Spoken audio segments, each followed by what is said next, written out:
Day number 4 here at the Esports World Cup, and we have got StarCraft 2 on the cards. It's the semi-finals, it's our third place match, and grand finals here as 4 immortals will clash in the sky, in the desert, to figure out who is going to become our world champion here for StarCraft 2. Welcome, ladies and gentlemen. My name is Kolaris, ready to bring you some of the most excellent esports action you have ever seen here from the Esports World Cup.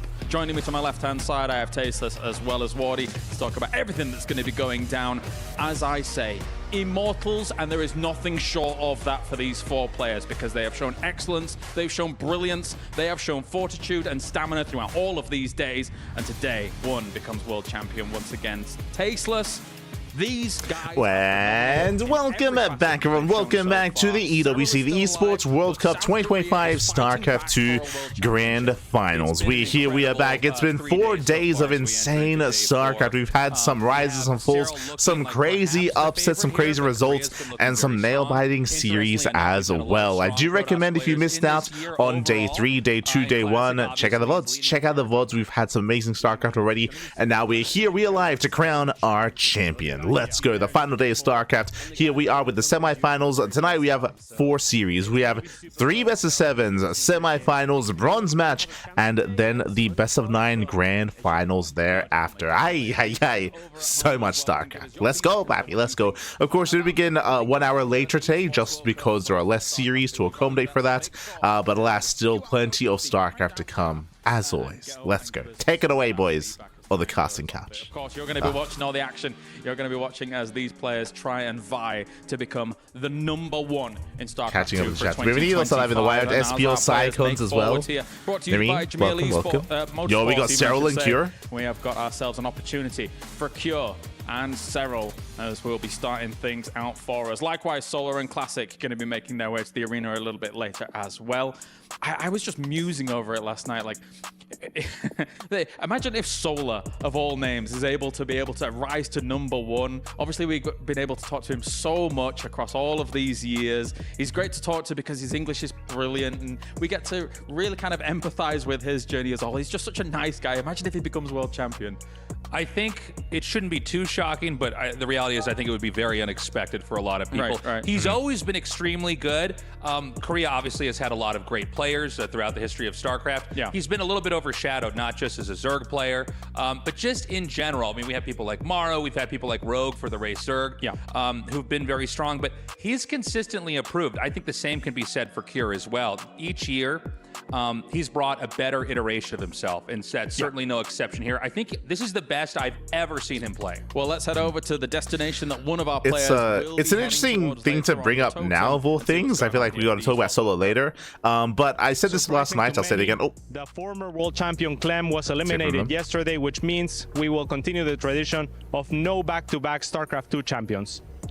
Going back to the bigger picture and the team championship, Vitality, the leading team, has already been eliminated from the StarCraft 2 tournament, so they won't get very many points from that. However, Falcons, the leading team from last year, still has Solar, who could get him a lot of points, and Team Liquid, who made a resurgence last year via StarCraft 2 and Clem, still has a player. It won't be Clem, but Cure could do wonders for them. This is the Esports World Cup Club Championship, the ultimate cross-game competition that will crown the best esports club. Oh no. Hello?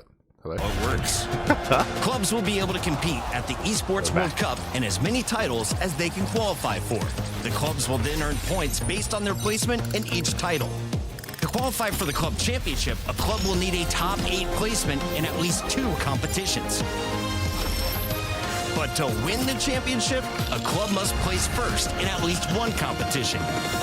At the end of the Esports World Cup, the 24 clubs with the highest number of points will earn a share of the $27 million, with the winner taking home a staggering $7 million, and of course, the title of the best esports club in the world. Who will rise above and write their place in history?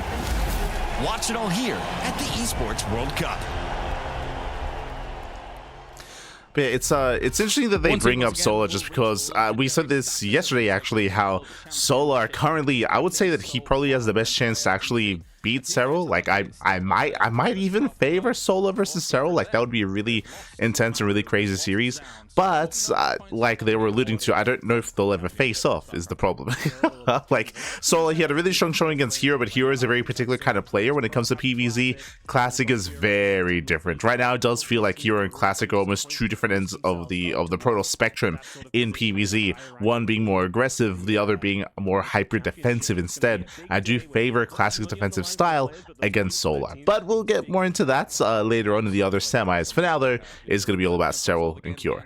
On the board, you are sitting pretty, but let's take a look at how all of these players were able to sit pretty here in the Gadia plays of the day from across what was going on, trying to qualify into that round of 4. We had this ZvT was one so of the crazy. most insane Zerg versus Zergs I have ever seen, Tasteless. And this was maybe the biggest comeback inside of a game that we had out of all the games that we've had here for StarCraft 2 in the Esports World Cup. This was a moment where Raynor looked like he was going to crush Serral, and Serral would have been knocked out for the 2nd time in a row in the Esports World Cup, but Serral really clutched it out, a gross overextension, and we had Serral winning that final match.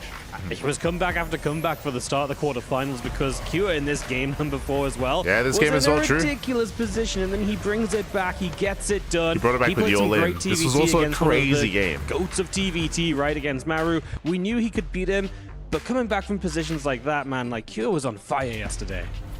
Yeah, losing Raynor and Maru in the matches that we did, absolute agony for them. And then we lost our world champion, Tasteless. Yeah, we saw a little bit of this in RSL before we got to the Esports World Cup. And the reality is it just seems like Classic has, on some level, solved the matchup, at least for now. He seems to be invulnerable. Maybe the biggest comeback in SG history. Like the Cure game was crazy. It's hard to say whether it was Cure versus Maru or Serral versus Raynor. I mean, Raynor, he mentioned himself, right? Like he did mess up, like he did make mistakes, he did overextend, he didn't wait for his reinforcements, so that was like really heartbreaking. Like that was a series that Raynor should have won, and it slipped through his fingers.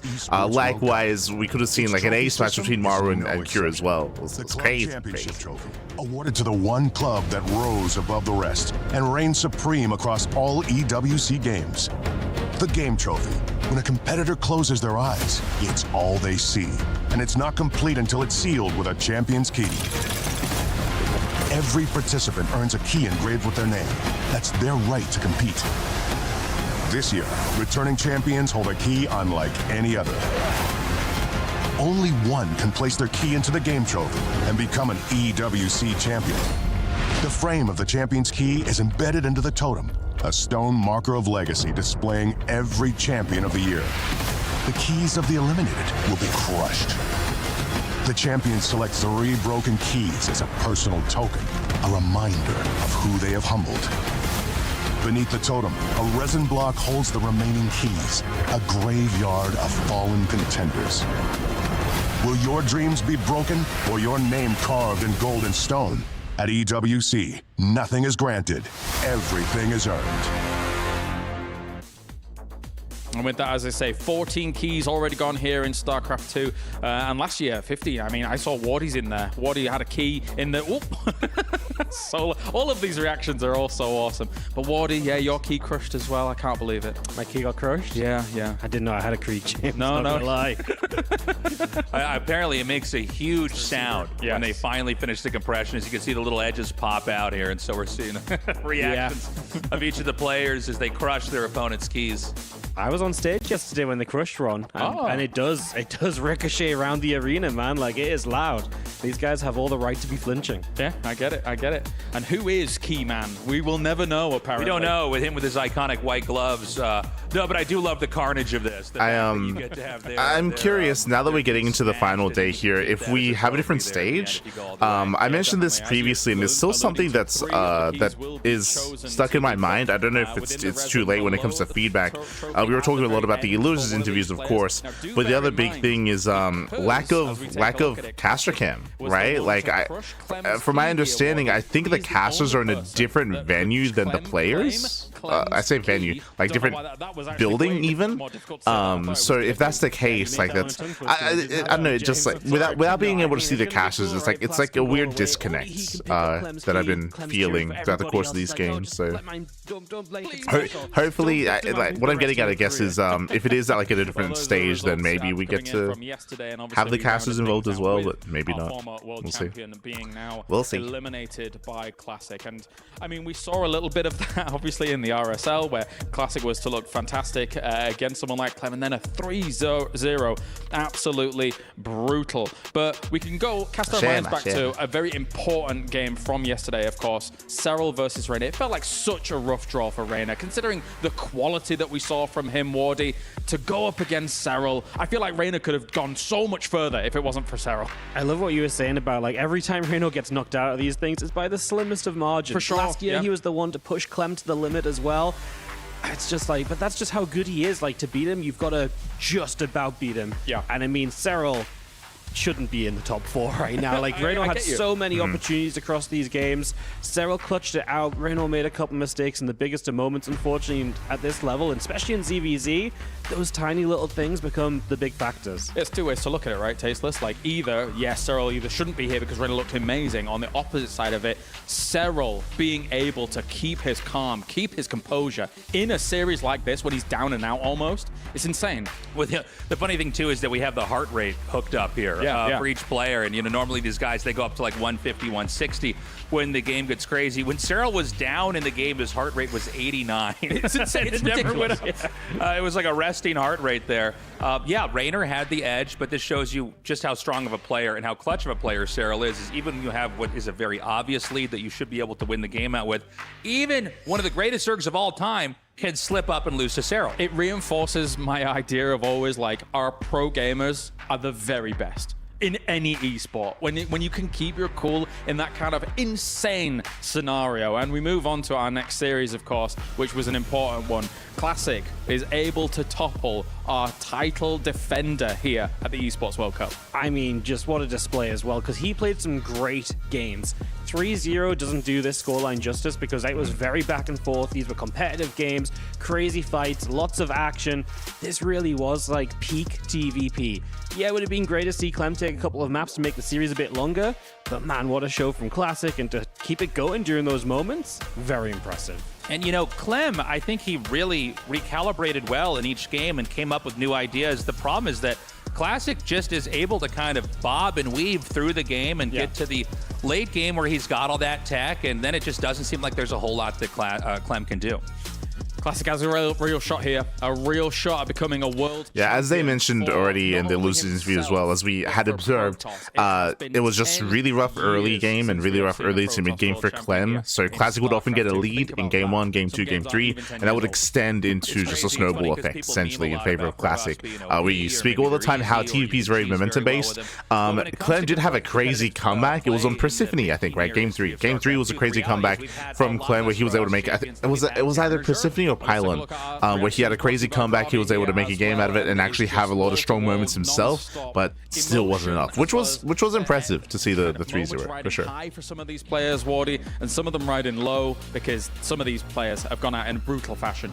Yeah, I mean, Shin was a highlight for me yesterday. It was on the B stream, but he looked devastated because he was down 0-2. I really do want to watch that Shin versus Solar series. Game 3 wasn't looking good, and then he had all the hype of bringing it back just to fall in game 5. And he knows as well, like, he's got as good a chance to go out there against Hero and kind of throw some crazy stuff at him and maybe do what Solar got done. So, yeah, heartbreak for some, but elation for others, and, well, that will continue today. Did they just gloss over the road to the Esports World Did they just gloss over Hero versus Solar? Is that what just happened? I don't think they really spoke on them too much. Solar, Classic.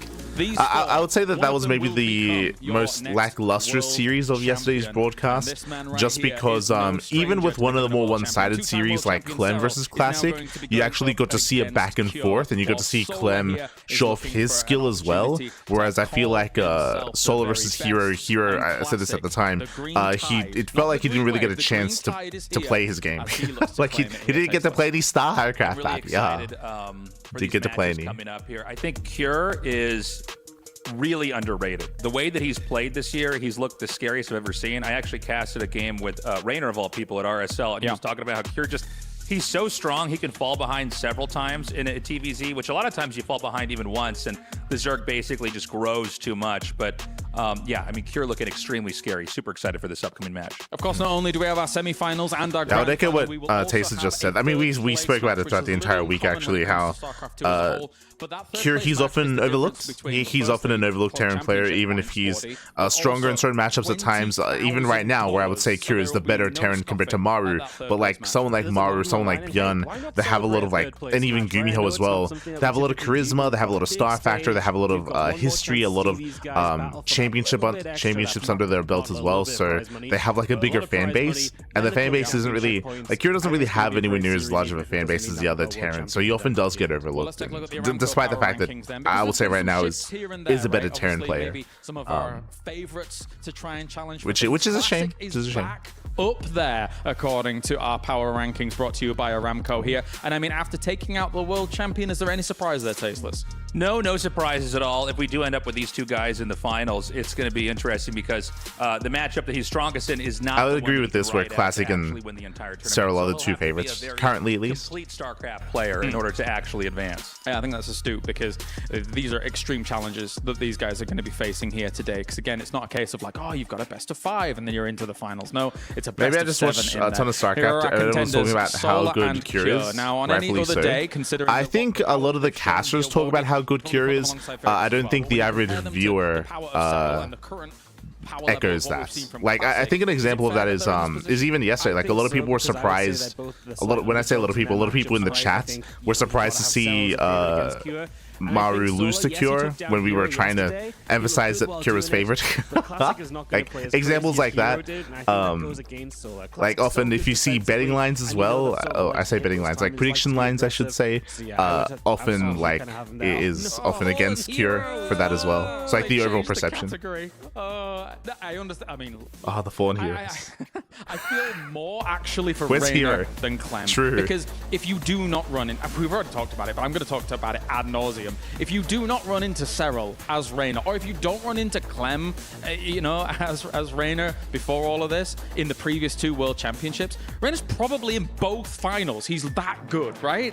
Well, it's sad because both these guys that got knocked out, Raynor and Clem, these were the guys that basically asserted that it's not just Serral who can be dominant outside of the Koreans. So this Final Four is kind of weird, right? Because it feels like it's a Final Four from maybe like 4 or 5 years ago. Maybe 2018? Yeah, exactly. Even further away, than that. And both Clem and Raynor had very emotional defeats. Raynor's was so close it slipped between his fingers. And Clem, someone who won a very one-sided finals last year versus, of all people, Serral, had a brutal beatdown here versus Classic, going down 0-3. It's just horrible to see these guys having to leave the tournament, man. Like, they could on any given day come through and win.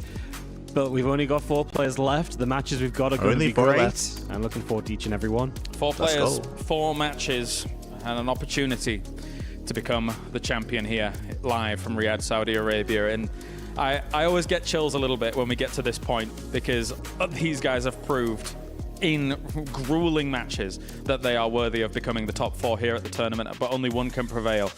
Now, we move on to our first match of the day here. It's the semi-finals, and we are going to have our 2-time world champion, the GOAT. They're coming out. 1.4 million in prize pool, going up against Cure, who for a long time, for me, was the cyborg. He was injured for some of his best runs in all of StarCraft 2, and he has continuously prevailed. But can he topple the Finnish Phenom? It is our best of 7 between Serral and Cure. Tasteless.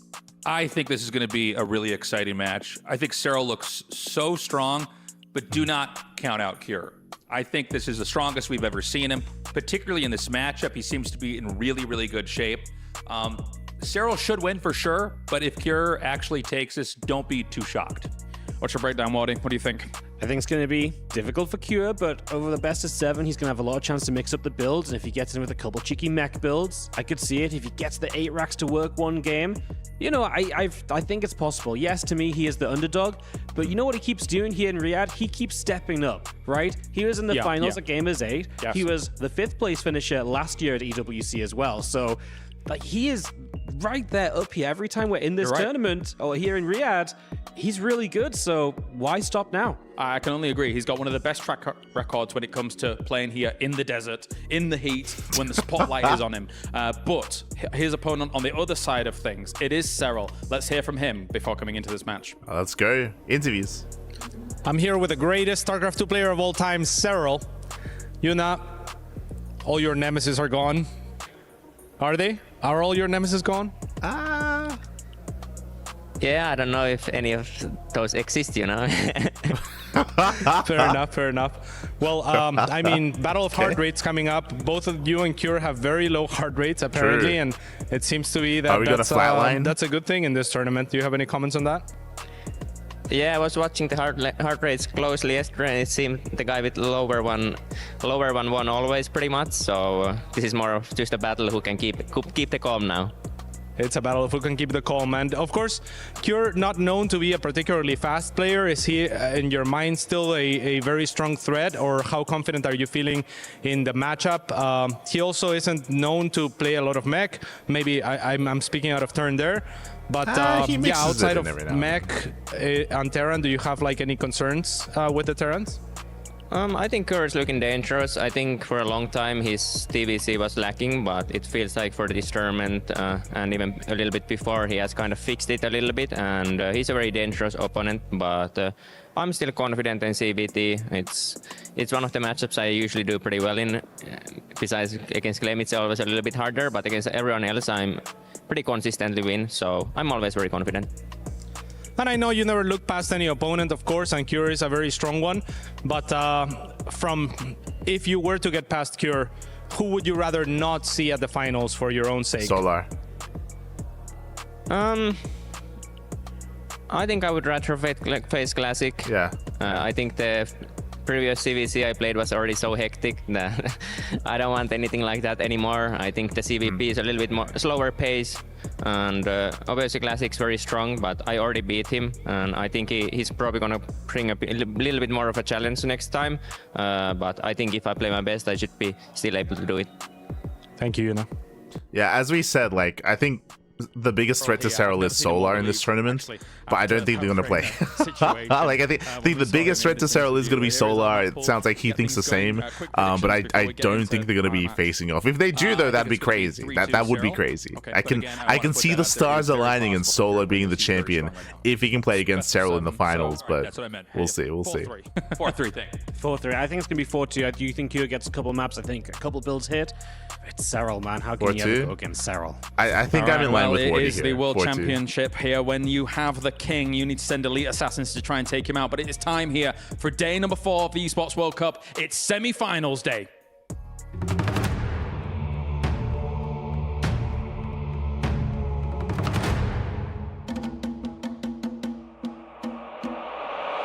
Ooh, 2 of them go down right before Sidestorm finishes off. Center, the SCVs, hello, go repair.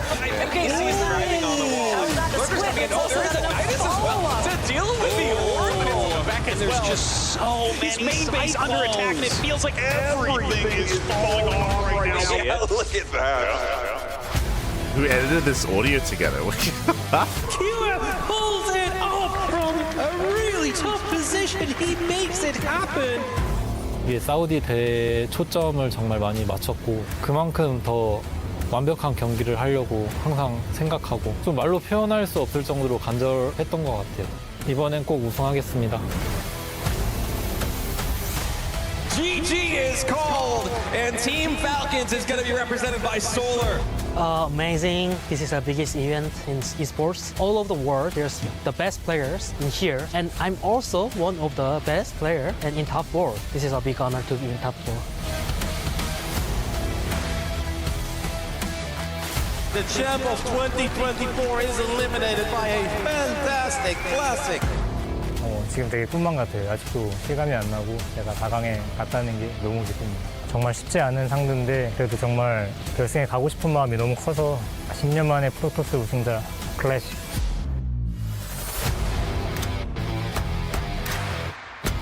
Serral obtains the win in spectacular fashion.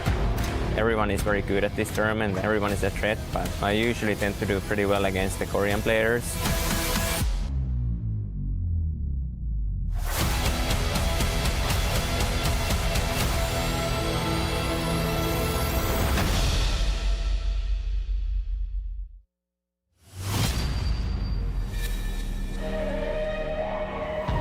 Let's go.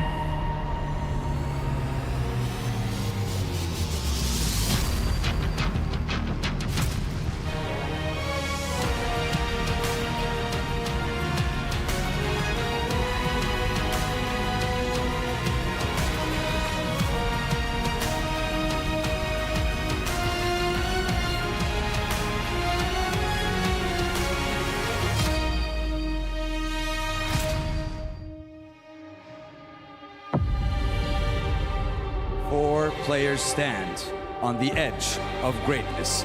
3 keys to be crushed. 2 matches to overcome on the path to glory. But only one will hoist the trophy. Rien n'est acquis, tout se mérite. Ladies and gentlemen, welcome to Finals Friday. Our first semifinal match of the day is between a long dominant world champion and a long-deserving player who has come within reach of the title time and again. Let's see who will prevail today. We have Basilisk Serral and Liquid Cure. Representing the StarCraft 2 institution of Team Liquid, Cure has already taken out a Titan in Maru. Now he must overcome the Finnish Phenom to keep his championship hopes alive. 2 world championships to his name, on the hunt for the 3rd and to become the undisputed GOAT of StarCraft 2. A clash of races, of titans, of legends of the game. It's Zerg v Terran. Serral versus Cure. Casters, the floor is yours. Let's go, Bobby. Oh, who do we have on? The first semi-finals Loco of the Esports and? World Cup for StarCraft 2 in 2025. It's going to be a best-of-7 series of Zerg versus Terran. My name is Loco. I'm joined there by ZG. ZG, what do you make of this one? I think it's going to be very, very tough for Cure to overcome Serral. Historically, not Seven speaking, we have seen Cure defeat Serral in the past, but it's a rare sight. We have seen Cure embrace mech before. He was playing mech against Maru. I don't know if Cure is going to be one to embrace mech against Serral. I feel like we didn't really get to see much of his play against Rogue, or in his ZvT, TVZ in his series versus Rogue, just because it was a bit of a shorter series. So we'll see. We'll see what he has to offer here. The pressure is going to be on Serral, as he mentioned himself. Like, he's coming in as a heavy favorite. His ZvT looks terrifying often. I mean, he's the best Zerg player in the world. So best of luck. Best of luck to Cure, Pappy. I don't want this to be one-sided. I don't want this to be a 4-0 in either direction. Then again, though, the story Give us all coming the into games this tournament in all Zerg versus Terran is, of course, the Cyclone. We've been seeing a lot of Cyclone builds, and a lot of the Zerg players, they seem to be struggling against it. I'm really curious to see what Serral is going to bring out if we are going to be seeing a build like that from Cure here, and I'm fully expecting we're going to see it at least in a few of the games. Yeah, it's the newest development. It's the newest thing you can really bring out. If you look at some of their more recent games online, you wouldn't have seen as much of that battle mech, but it was a hot topic leading directly into EWC. It has proven to continue to be a hot topic. Many Zerg players having frustrations against that style of play, and Serral, I don't think he's any different as far as maybe it's a frustrating style. I just think he's different as far as how good he is still against it.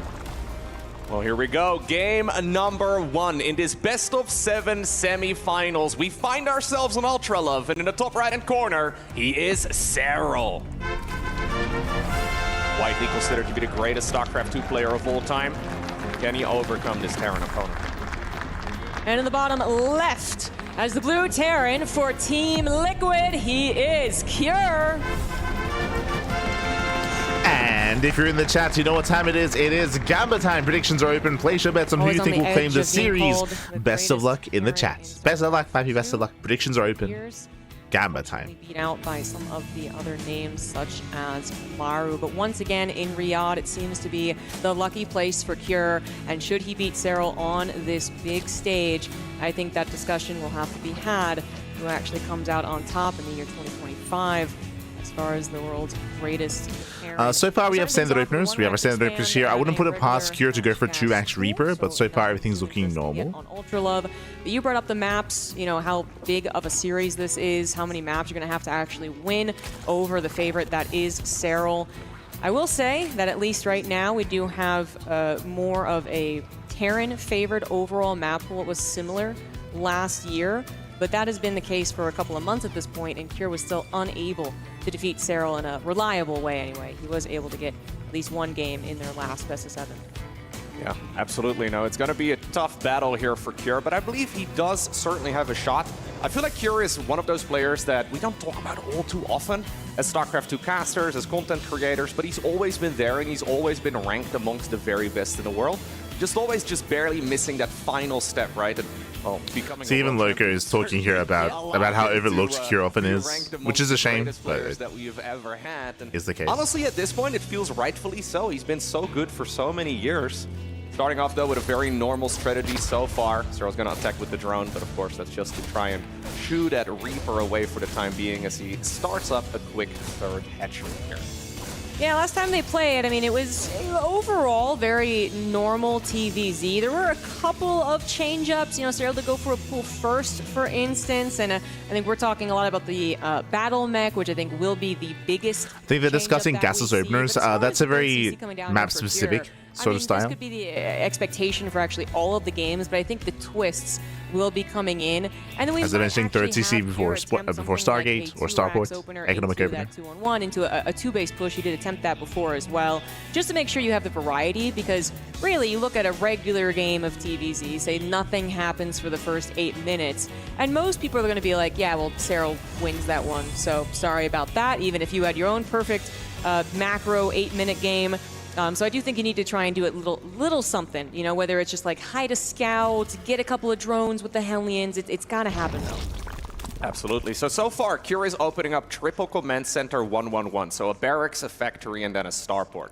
This has been a gold standard. We didn't get to talk about it, but welcome to Ultralove. Ultralove is one of the smaller maps of the map pool. This is where aggression is favored. This is where something like an ARAX would be favored as well. And Kjær has been very fond of ARAXs, so that's what we're leaning towards currently. Players are just a bit concerned dealing with that Cyclone opener. So far, though, Serral not really looking to make any real adjustments. Not really getting a faster Roach Warren. We, for example, saw Rogue go into a really quick lair. This is just good old... For those who are curious, Roach-based openers are very common nowadays in the meta, and there you can see, Roach Warren is thrown down. But this is very standard from Serral. Bio, it's good against mech. You can't really go wrong. It's very standard. Yeah, exactly. I think this is what we can expect from Serral's side of things. Kjær is very much so going for bio, by the way, guys. Double Engineering Bay coming down, so a very greedy opener.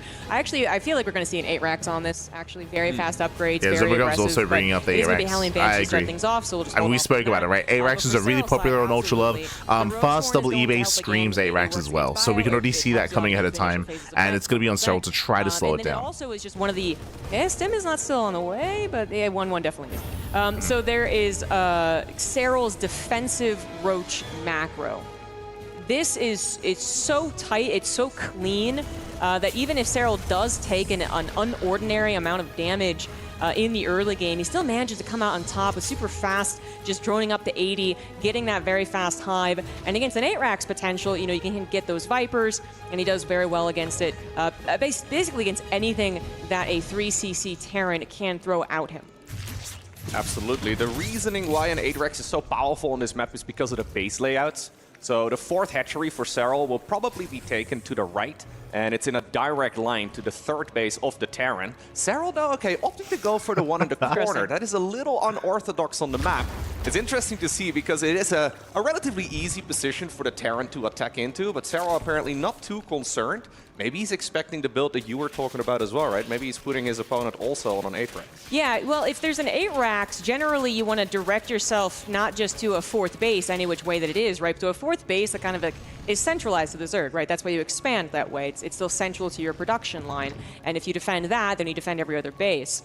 But if the 8-Rax wants to go from this 3rd command center to that triangle 3rd of Serral, for instance, well, there is no 4th base there. But there is also not as much creep spread, right? So that would be the fear of doing this, I would suspect, is that maybe Kjær can still get past these bridges, get on the high ground of, again, that triangle 3rd, and still really, you know, be quite scary against Serral natural and main base even, actually. But I will say the 4th base won't necessarily be maybe the target. We'll have to see how Kjær plays this out, how he wants to actually... Yeah, I think it's important that ZvT brings this up, basically talking about how, because there is no 4th base at the triangular 3rd location, that means that there's less creep, that means there's less defensive position, that means the natural is under greater threat. As Kjær is throwing down 3 more Raxes, he's going up to 8. Obviously, he can already sort of... Which we read at the start of the game when we saw the double Maybe eBay. that will give him a little bit of info. Serral, by the way, is starting off with roaches, but he is researching melee upgrades. And I'm expecting a Baneling speed upgrade too as soon as that Baneling nest is done. Hive underway. I mean, this is a very... As I mentioned, this is Roach Opener, Roach into Lingbane, Roach Ravager into Ultra Tech. This is very trendy as of late. We saw this at the Shin. We're seeing this at a Serral. On a knife's edge. Like, I feel like they kind of understand each other's goals here. This is not something where you're trying to get a lot of damage with the first Hellions or the first 16 Marines, or, you know, you're afraid of the Roaches coming across the map. Kira does take his gases. On the Terran side, you're thinking about this 8 Rax attack and how the Terran player is going to be able to deliver the killing blow, and how the Zerg player obviously is going to try and deny that. So, yeah, a little bit of action against the creep spread right now, but really eyes are set on that main push. Serral having the time to get there, but still having to squeeze everything in this very limited amount of time. The drones, the upgrades, the technology, the positioning, the creep spread. It is difficult, but he is one of the best at it. I'm honestly really impressed by Serral's droning here. He's droned up to 78. He's getting a 5th base. He already has a Hive. He's working on Viper Tech. He's going to have Vipers in time to defend against the A-Rax. Like, this is so difficult to pull off because it's such a thin line that you're crossing here from the side of the Zerg. And so far, Serral, he's doing it well. Blinding clouds are big. You're not yet in a position really to be losing. Bearing in mind that again, Kira's all in. Clear out some of that creep here from the opponent. The real question is, will Serral have enough units to defend the first? It is going to be close. Like, the Vipers are out, so they're gathering energy as we speak. It's going to come down to the Vipers. It's going to come down to the engage. The army Here it comes. As you just pointed out, Cure ready to go past those bridges. That would be the first contest point a lot of the times, but Serral not going to go for it. Instead, waiting for those Lings to maybe cause a problem where Cure has to decide, do I pull back or not? Lings nice run by, going for the natural, catching reinforcements. Looking to block that, but that is a lot of Lings. The reinforcements very quick to pulling back. He makes Cure sure that the main around. army is safe around those bridges, and the Ling run by so far not finding a ton of success, but then goes to the third base where the reinforcements were not, and that's where you find the SCVs. It's a similar game actually to what they played previously. Cure is willing to let go of a okay amount of economy if that army is still as strong as it looks on the forward position. Keep in mind that this base that Cure is attacking in the meantime on the other side of the map is really not that important for Serral. This is not his fort. Okay, this 5th base is just to buy some time. He's building a Molding Bane. Where are the Vipers? A little bit of They're larva coming generation, in. but that's about it. He is going to roll in with some of the Banelings, though. Cure not quite paying attention. Very nice Blinding clouds do go clouds. down on top of the siege tanks, too. Banelings are starting to roll through. And Serral so far is making this look very straightforward. Even if that hatchery at the 5th goes down. What he meant to say, he's making this look easy. He shut down the tanks. He shut down the economy at the 3rd base. He's even saved the 5th base. Is done for Cure with a super fast upgrade, Which shouldn't have happened. They don't seem to be really helping as much as one would hope in these main engagements. Serral just steadily chipping away at the supply, making sure as well that he has the path to retreat. There's no opportunity for And again, the longer this goes on, the worse it is for Cure. Like, Cure, he's been all in. He's been all in this entire time. He had to end the game. He had to kill. Back entirely is a terrible sign. I wonder if Serral's going to go into like an Ultra Cavern from here. That's been quite popular over the last few months. Roaches yes, it's standard to see Ultras from here. That's That's why we have melee choice. upgrades. For now, though, he's just sitting around on the units that he's got and trying to build up his economy even more. He knows fully well that Cure's eco is not nearly as big as his, so he's really not in a rush. Creep spread still looking really solid here as well in the top left. Okay, finally we're running in. He wants to get a kill on the hatch, but can't get the job done. Yeah, I mean, it's tempting, isn't it? Yeah. So low like that. Just a couple of Marauder shots would have gotten. There's the Ultra Cavern that we did mention. Is in position, even finding this drop. Again, Cure, he has still no setup here. He's going to be able to build up and get ready for another wave. True. Guys, this is very difficult to come out of, especially if you really did almost 0 damage. I mean, Serral didn't lose the hatchery, as you were pointing out, wasn't the most important one. He didn't lose drones. He didn't lose a significant amount of army. He has the technology. He has the expansions. He's going to have the map control. There's the Ultimus Cavern as well. Cure basically has one more shot, I would say, which is that it is the max out 3-3 timing. Maybe he does add on a 4th commander. Yep, there you go. Just because you are going to get maxed out, you do have those minerals. But there's other problems of trying to play this type of game out for the Terran. A little bit of an engagement on the left side. It looks like this is going to be forced back. Here, not really finding any wiggle room. Nope, and so far Serral has firm control on it. Now he realizes that indeed this is where the 4th base was located. Maybe he was hoping that the worker count over at the 5th that he did see was the only amount of workers there that Serral had, but nope. This is a Zerg player at... Yeah, the creep is lacking when it comes to the center of the map just because of Cure's pushes, but that's really the only thing that's lacking here for Serral, is that creep in the center. Like, he has 3-3 on the way, kindness plating, more ultras in production as well. And again, this was just a really good read from the beginning of the game, but at the same time, like, Cure kind of played how everyone expected. Like, we called it ARAX at the start of the game. Ultra Love is known for it. Serral was ready for it. It was just a really well-rehearsed build here from Serral. Really well-rehearsed. Like, it was crazy crisp. Very rapidly outgrow him. Yeah, which, you know, this is what he's dangerously close to doing as we are speaking. Serral still shy of some very important upgrades, and Cure is maxed out, trying to push across the map. His 3-3 is finishing. This is another very important moment, really Cure's chance to actually take this game, but Serral has had the time to get these upgrades going. He might be able to buy more time for them to actually finish, and he's also bought some time to kind of, you know, understand that this is going to be the goal of the Terran. How do I approach this? So he's kind of got that already under lock, and it looks like a big surround starting coming in here. Yeah, from 3 different angles. Serral rolls on in with Banelings, blinding clouds as well. Continues after the push. Cure behind those bridges, but Cure keeping a lot of army alive, sees the opportunity, goes after the Ravagers. At this point, Serral's reinforcing this with more Zerglings, but even more importantly, more Ultralisks. They take a long time to hatch, but they are obviously hard to counter for the Terran at this point in time. No Liberators, no Ghosts, it's just pure Marine Marauder Medevac, and finally, he gets a hatchery kill, but it feels like it's a little too late. Then again, though, Cure did build up a 4th command center on the back of this, and he is going to be able to secure it, assuming this... Hey, he spoke too soon. But so far, it's been a solid defense by Serral. Yes, he does finally lose the 5th base, but as was said earlier, like, the 5th does not matter. He comes in for another collapse, another surround. A little bit better. Another blinding cloud taking out the tank, but the Viper also died for it. Banelings off of creep, trying to roll into the Marauders. Looks like they've taken out enough of the front line. That Cure supply dips a little too low. He might just be forced to retreat here, especially because the Ultras are finally out. Another dynamic to this engagement, and Cure, he has once again been pushed entirely back as Serral sits comfortably on almost 7 bases.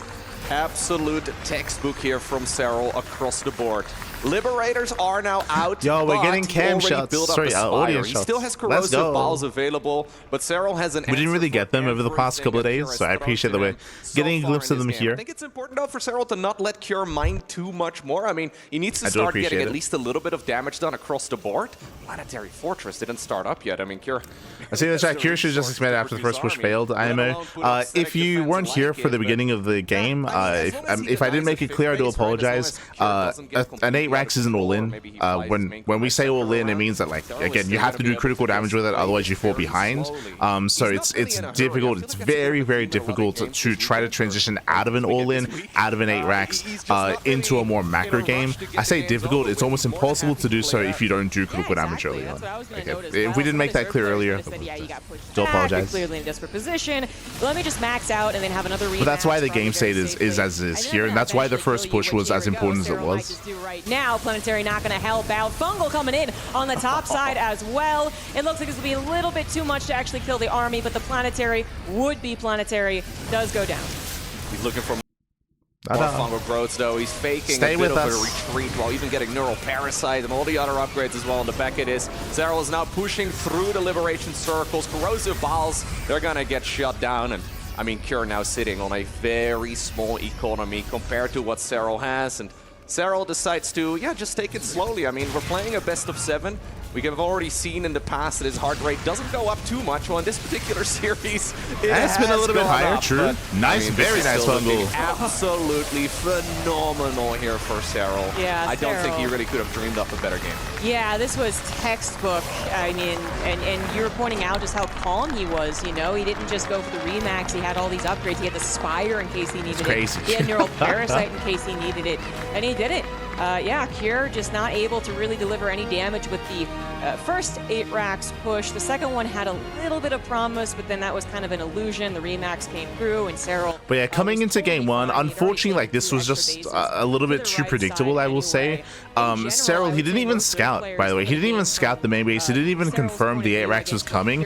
But Serral, he was reacting and acting so well in that game when it came to droning, expanding, taking up as well. We did try to emphasize emphasized it as it was happening, but Serral, he had gotten up to 78 workers, 5 bases, Hive, and Vipers just before the 8 racks hit. He had Vipers already. Like, he had like the perfect response, the perfect build, the perfect reaction, and set up against an 8 rack. So really solid and impressive play there by Serral. I would say really predictable play here by Cure. I don't blame him just because, again, Ultralove is known for 8 raxes. I say Ultralove, Pylon, there are certain maps where we expect 8 raxes.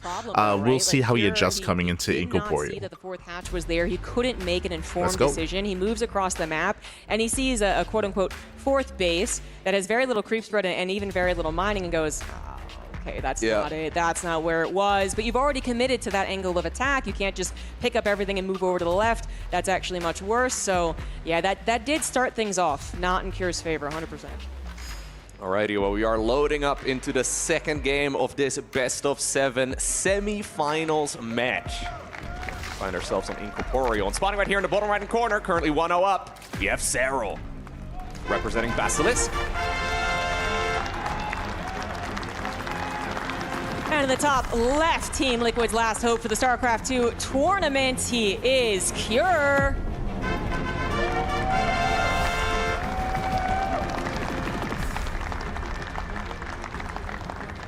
A lot of eyes were on Clem for Team Liquid for this particular tournament. Now coming into game 2, now I don't expect that to be the last 8 racks that we see in this series, but again, there are certain maps that favor it, maps like Ultralove, maps like Pylon. Here coming into Incorporeal, the map is much larger. If we were to see mech, this would be a map for battle mech. I don't know if Cure is really one to embrace battle mech too much. I don't know if he's been playing it too much. We have seen Cure already play mech in this tournament. He's already done it once. Will he do it again? If he were to, this wouldn't be a bad map for it. Kind of feels like a lot of StarCraft players like to play against like the very easy AI as they're just playing the macro runs, and that was a macro game and a half right there for Serral. In like the first 10 minutes, he got to do whatever he liked, and it worked out perfectly for him.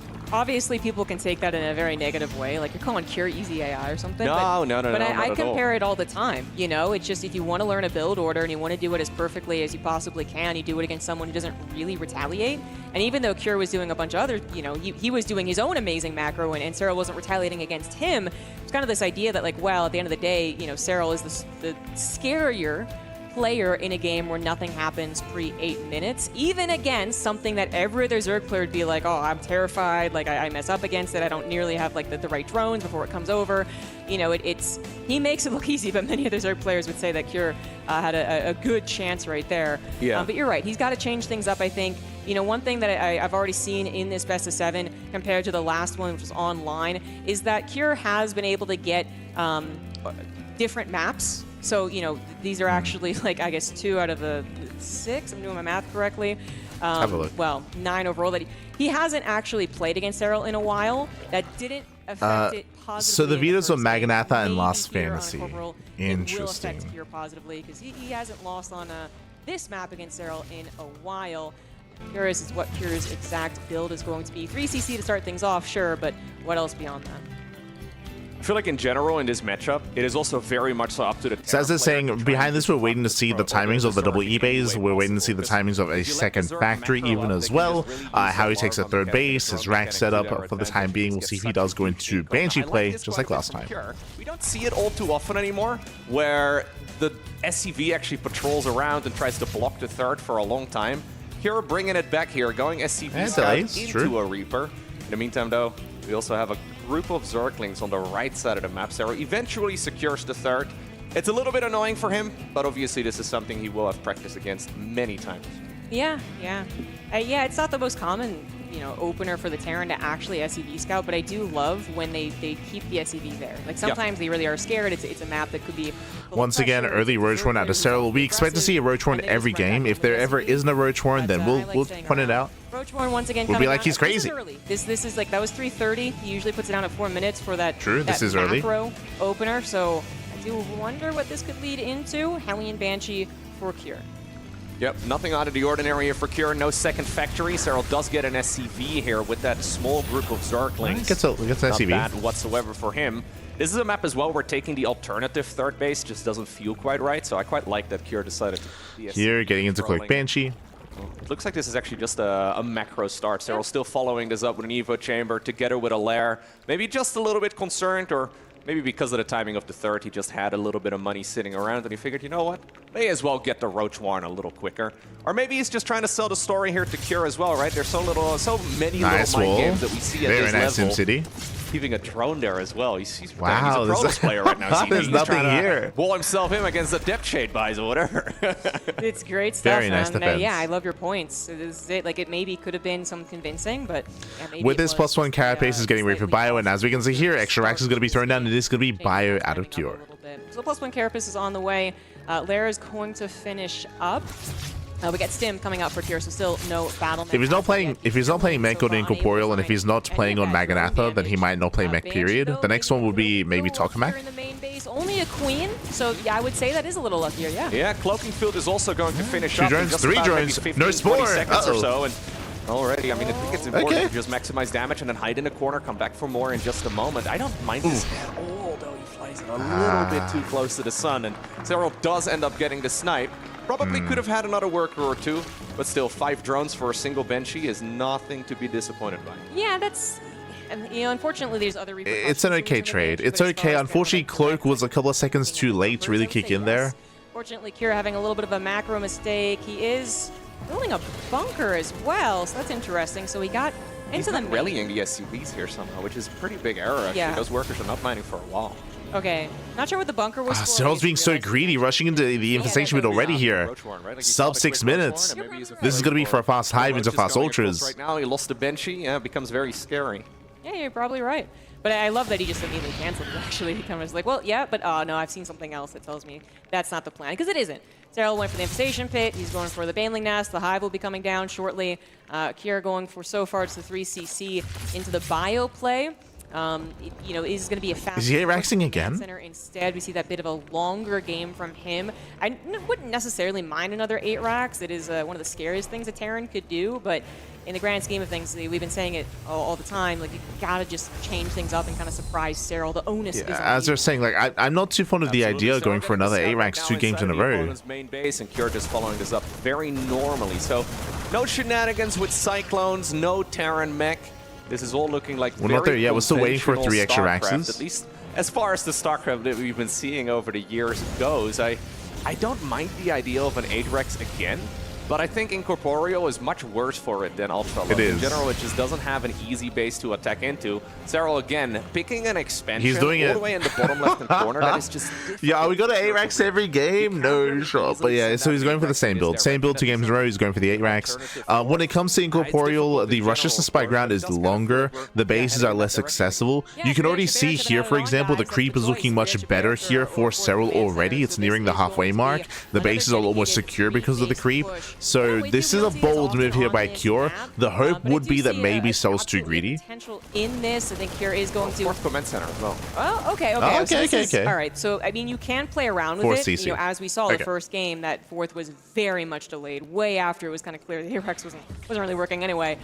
This is kind of like the in-between.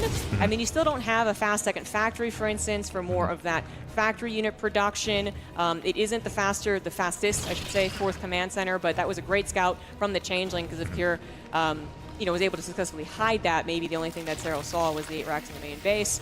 So as they're pointing out, there's a 4th CC here for Cure, which means he's macroing, which means this is still an 8-rax, but it is less committed than the last one, which means he is more willing to expand, get a 4th base, and start taking out of this in towards Ghost, in towards a second factory, in towards a longer later game. So I don't believe he's actually misreading this at all, but he hasn't seen the additional barracks, so that could work out in Cure's favor. Also, we have a Hydrogen, not a lurker, not an Ultra Cavern, so we are going into Hydra lurker play, not ultras. Going into lurkers here eventually. Either way, Serral's still fully expecting an attack, it seems like, and once more, attack is nice coming. macro game here in the second match. Yeah. Here, I mean, he did go up to 73 SCVs. This wasn't some, like, ultimate fake, which would be very, very dangerous to do. He will be getting into the macro stages. He needs to play primarily bio. Okay, Banshee does go down. That's nice just to scout around. Big attack on the right side. We'll talk about the repercussions of the builds in a second, because this is still a scary push. He doesn't have a fourth round behind it. Here come the Vipers. You got to take this seriously. Serral already moving in. Blinding Cloud coming down. Bailing's looking for connections. And they are going to find it in the bottom right and break up that ramp and take down all of the tanks. I didn't even see the Vipers moving in, ZG. I think they moved in through the center from the watchtower or something along those lines. But Serral getting the perfect blinding clouds once again on top of some very important Terran units. Here, what's scary is that Serral, that fight went so well, he can counterattack. He can counterattack, he can hit the fourth base. And he's aware that it's there, but the planetary is halfway done. Right next to that new expansion that Serral built. He holds it, but this time around, Cure does have a stellar economy on the back of it too. Not the fastest possible. Here comes the second wave for Cure. But he still has enough. At the same time, you can see Serral getting ready for the counterattack. But the planetary is going to finish. A little bit of micro on the Widowmine. Serral taking that's a little pain. Oh, God. And my fear is that he was pushed he just back. Didn't get he once again went all the way home, so he's losing a lot of that aggression and just constant action that a Terran would want. Then he does move out again, and then his planetary explodes. Like Serral, it's like he's seeing these things 2 minutes in the future and is already prepared for them, including another defense back at home. Cure back down to a 3cc Terran, perhaps even less, as the Banelings are looking for big shots on the SCV. He's not quite going to find them, but Cure is in some trouble if they can't get the counter damage done. Fight as well in the meantime in the bottom left-hand corner. Is Cure achieving anything in that section of the map? In the picture-in-picture, it does not look like it. What about the main army over here? Can he break through the base? Finally strike back and get some real damage He's doing it. I don't believe there's enough Zork to actually, shut this down for now. He does decide to use the blinding cloud, though, and even though the hatchery falls, quite a few of the Terran units also pay the price. Still, though, Serral committed to killing a command center, right? And that was quite expensive. By no means a cost-effective trade for him. Likewise, fighting without Banelings. Cure to be very active out on the map. Serral attacking too soon. Getting some damage done. Yeah, I would actually say that was the damage that he needed to do. Yeah. Exactly that. He got the hatchery without sacrificing a large chunk of bio units, once again going for all of these cancels, while mainly basically Cure, he's forced all in, but he is pulling Serral apart. Because Serral spends so much Ling Bane to kill the planetary, that means he has that much less to defend against the push. This particular moment needs more time, needs the Banelings, nice split, very nice split. And another hatchery is going to fall. That's really good right here for Cure. Indeed, snipes another base here too. And keep in mind, he did save the workers when the fourth base went down. Only like 2 of them ended up falling, and it's allowing Cure to continue playing a macro game. He's also sniping the Hive right now inside of the main base of Serral. It's running dangerously low, and you can see that Serral is starting to get overwhelmed. The Hive indeed does end up going down. The Terran bio army is now arrived over at the third base. That's where the Bailing Nest is located. We have a series. Say goodbye to that structure. Cure looking very dangerous. Yeah, very, very dangerous. The supplies are even right now, but Cure is going to reestablish his... Yeah, the soup is lying, Pappy. The soup is lying. Just been sent down to a 3-hatch, no lair, double hatch. Zerg player. That does feel awfully, awfully scary, especially as Cure did manage to get up those upgrades, still working on his 3-3 maxed out bio. Serral has to triple expand to try and catch up. And I guess one's a macro hatchery, but still, this is not the steady Serral. So because Serral just lost 3 bases at once, Serral, he has no production, he has no economy either. Cure, he's going to be the first to rebuild, to remax, and to push. So, but the next time Cure pushes, he should be able to overwhelm, should be able to break the bases again, and he should be able to break through, even potentially into the natural. For the next, I want to say 3-4 minutes. Maybe Serral can do like an attack with... And Serral, he never got into lunkers, never got there. This is going to be Cure's game right now. If he has an opportunity to snipe another base, that would be big. It would likely force Serral into almost like an all-in. Still, though, this army here from the Zerg is not to be underestimated. We have Infestors, we've got Vipers.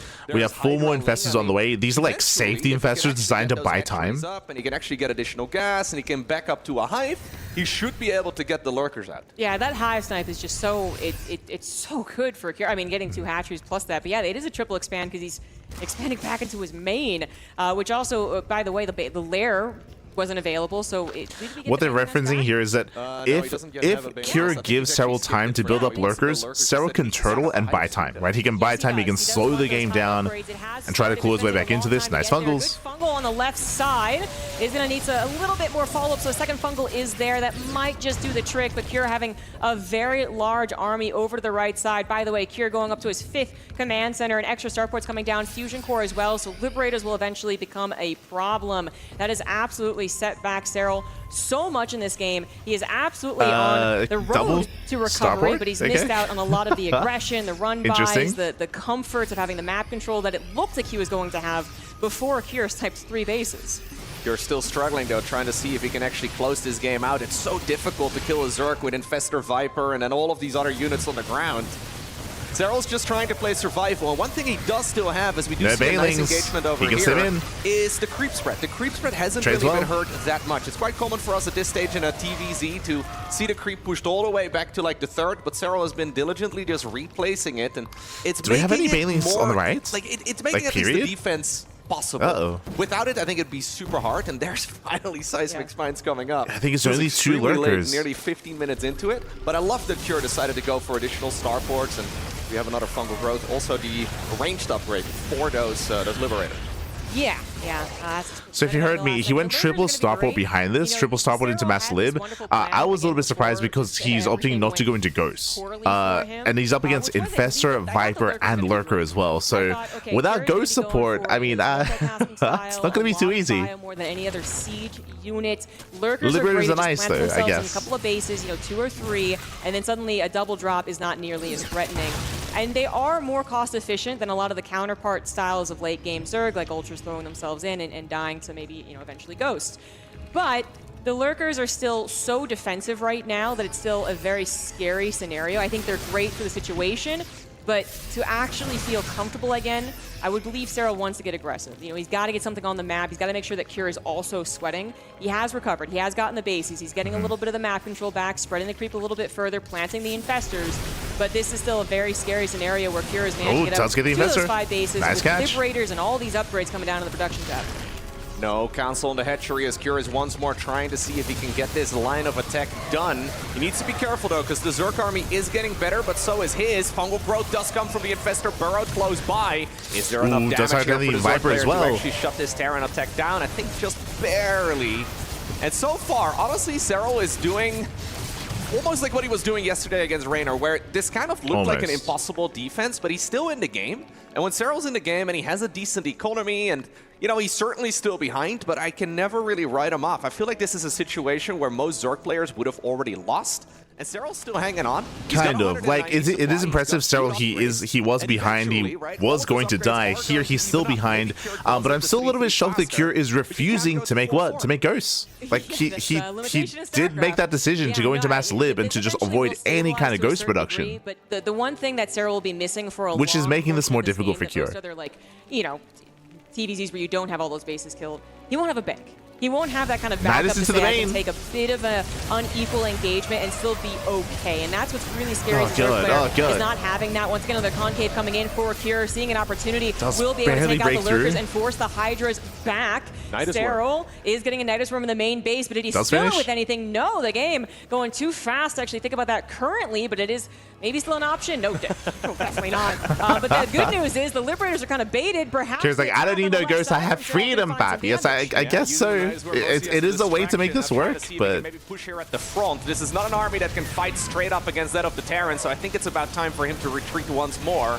Serral mostly just buying himself a lot of time, though, and Cure did not quite go for the mass command center that we've been seeing over the years. I mean, he does have quite a few, but this is not like the 12 orbital commands where he can actually just drop mules and disable the Fog of War with non-stop scans, right? He's got a good army, but this is an army that's meant to be attacking. I think going triple Starport Mass Liberator is awesome, but he's not quite closing the game out with it just yet. Yes, that's true. So but 13 it is Liberators. A scary prospect to imagine all the Liberators, 13 of them that he's built up. All sieged up on the 5th base of Serral. Exactly. Like how do you... I don't even know how you deal with that. We don't have a Spire for Corruptors that could try and maybe go around and actually shoot them down. We're kind of just hoping the Viper abducts and Mary Peter's bomb can kind of combine together to take things down. But this is what was really important for me, was that Serral actually got something on the other side of the map. That Nidus Worm in the main to go for the big diversion was an excellent idea. Didn't find a whole ton from it, but is once again trying to get something on their side while simultaneously defending. Here's those Liberators sieging up on the 5th base, but the Hydras boost on forward, take them down. The Bio push back far enough that they couldn't support, with the Lurkers threatening with their spines. Kira thought that was the moment, but he was maybe a little too quick to actually pull the trigger. Now he's having some trouble defending his 3rd base and mining from his 5th. Serral is such an absolute monster, ZG. That was insane. Again, I wasn't convinced by the mass live switch here, and it's not working too well, I'll be honest. He technically doesn't have a good answer against those flying. Where is the ghost copy past in the chat? We've unbound the ghost hotkey. Instead, oh no. Behind two, making it hard for the Terran army to actually chase, and now suddenly he is the one on the offensive, and he is the one whose army needs to be respected. He has Planetary momentum. Fortress in the top right-hand corner is going to go down. There is a way to retreat here for the Zork as well through the Nidus network, but Serral is apparently ready to continue fighting as well. All of the nice catch. get abducted. There's Gets enough all 3 Hydras lives. available too to shut them out of the skies. What a game here for Serral. Yeah, absolutely fantastic. Cure thinking that he had, you know, a potential with the Liberator count to, again, siege up and a choke, but the dynamic isn't really working, perhaps. You know, when you envision that dynamic as a Terran, you're like, it's going to be beautiful, they're going to just run into the Liberator zones, and they're going to die. But what's actually happening is that his Bio army can't protect his Liberators because the Lurkers are there, as opposed to hoping the Liberators push the Lurkers away. So this is really completely 180 flipped for Cure. The Liberators are going to be nice for protecting bases, but only if they're there in time. That command center went down way too quick. Not able to save that one. Cure, once again, a little bit on the ropes, trying to get on Serral's side of the map, and then fumble from behind. Parasitic bomb on the medevacs as well. Good last second split, but Cure, he's lost so much of the ground he gained. This Liberator not doing enough counter damage. Serral's just a beast.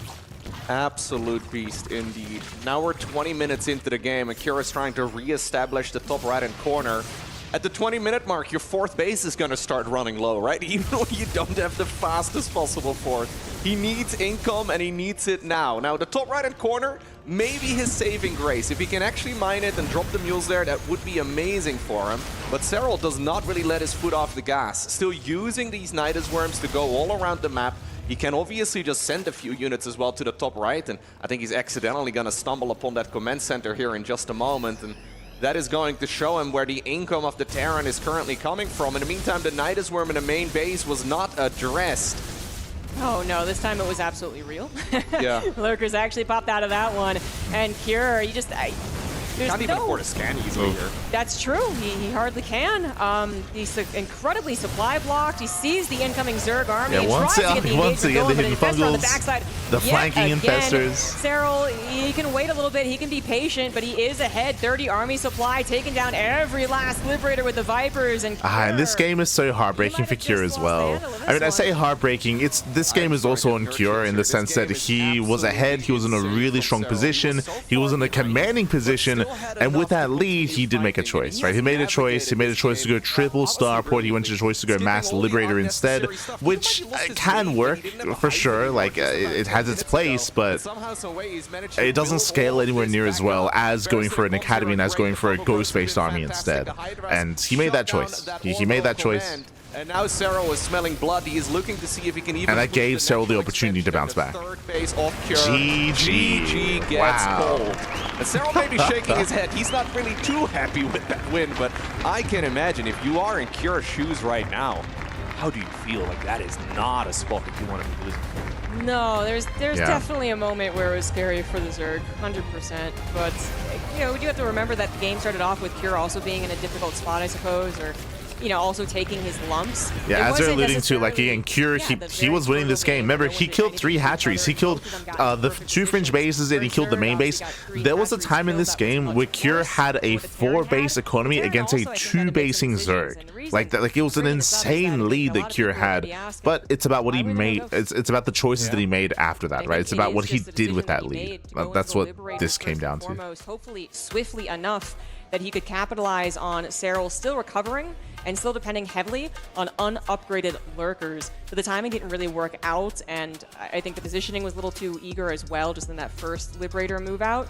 But you gotta imagine if that was a more typical game, greeted by Serral in early mid. If you're referring to how Cure was able to get momentum and take that lead, a lot of it came down to the Lingbane run by. If you remember, Serral, after he... So running it back. Because they're talking about the Liberator attack, and we're getting into our next game. We're going to be on Pylon. When it came to to the 8 racks that Cure had gone for, Serral shut it down really well. Like, it was a really strong start from Serral. So winding it back, he shut down the 8 racks. If you remember what happened after that, Serral, he peeled off a lot of Ling Bane to do what? To kill the 4th. Remember, to kill the 4th base. And unfortunately, what that meant was that he actually had very little to defend after that. So after he killed the 4th planetary with his Ling Bane, it meant that he was vulnerable to a push, and Cure immediately counterattacked. And that's why he did so much damage, because Serral spent so much supply to kill the 4th, to kill the planetary, and he was punished for that. So it was a risk from Serral there, and that's kind of how everything unfolded. Bottom right, he is Serral.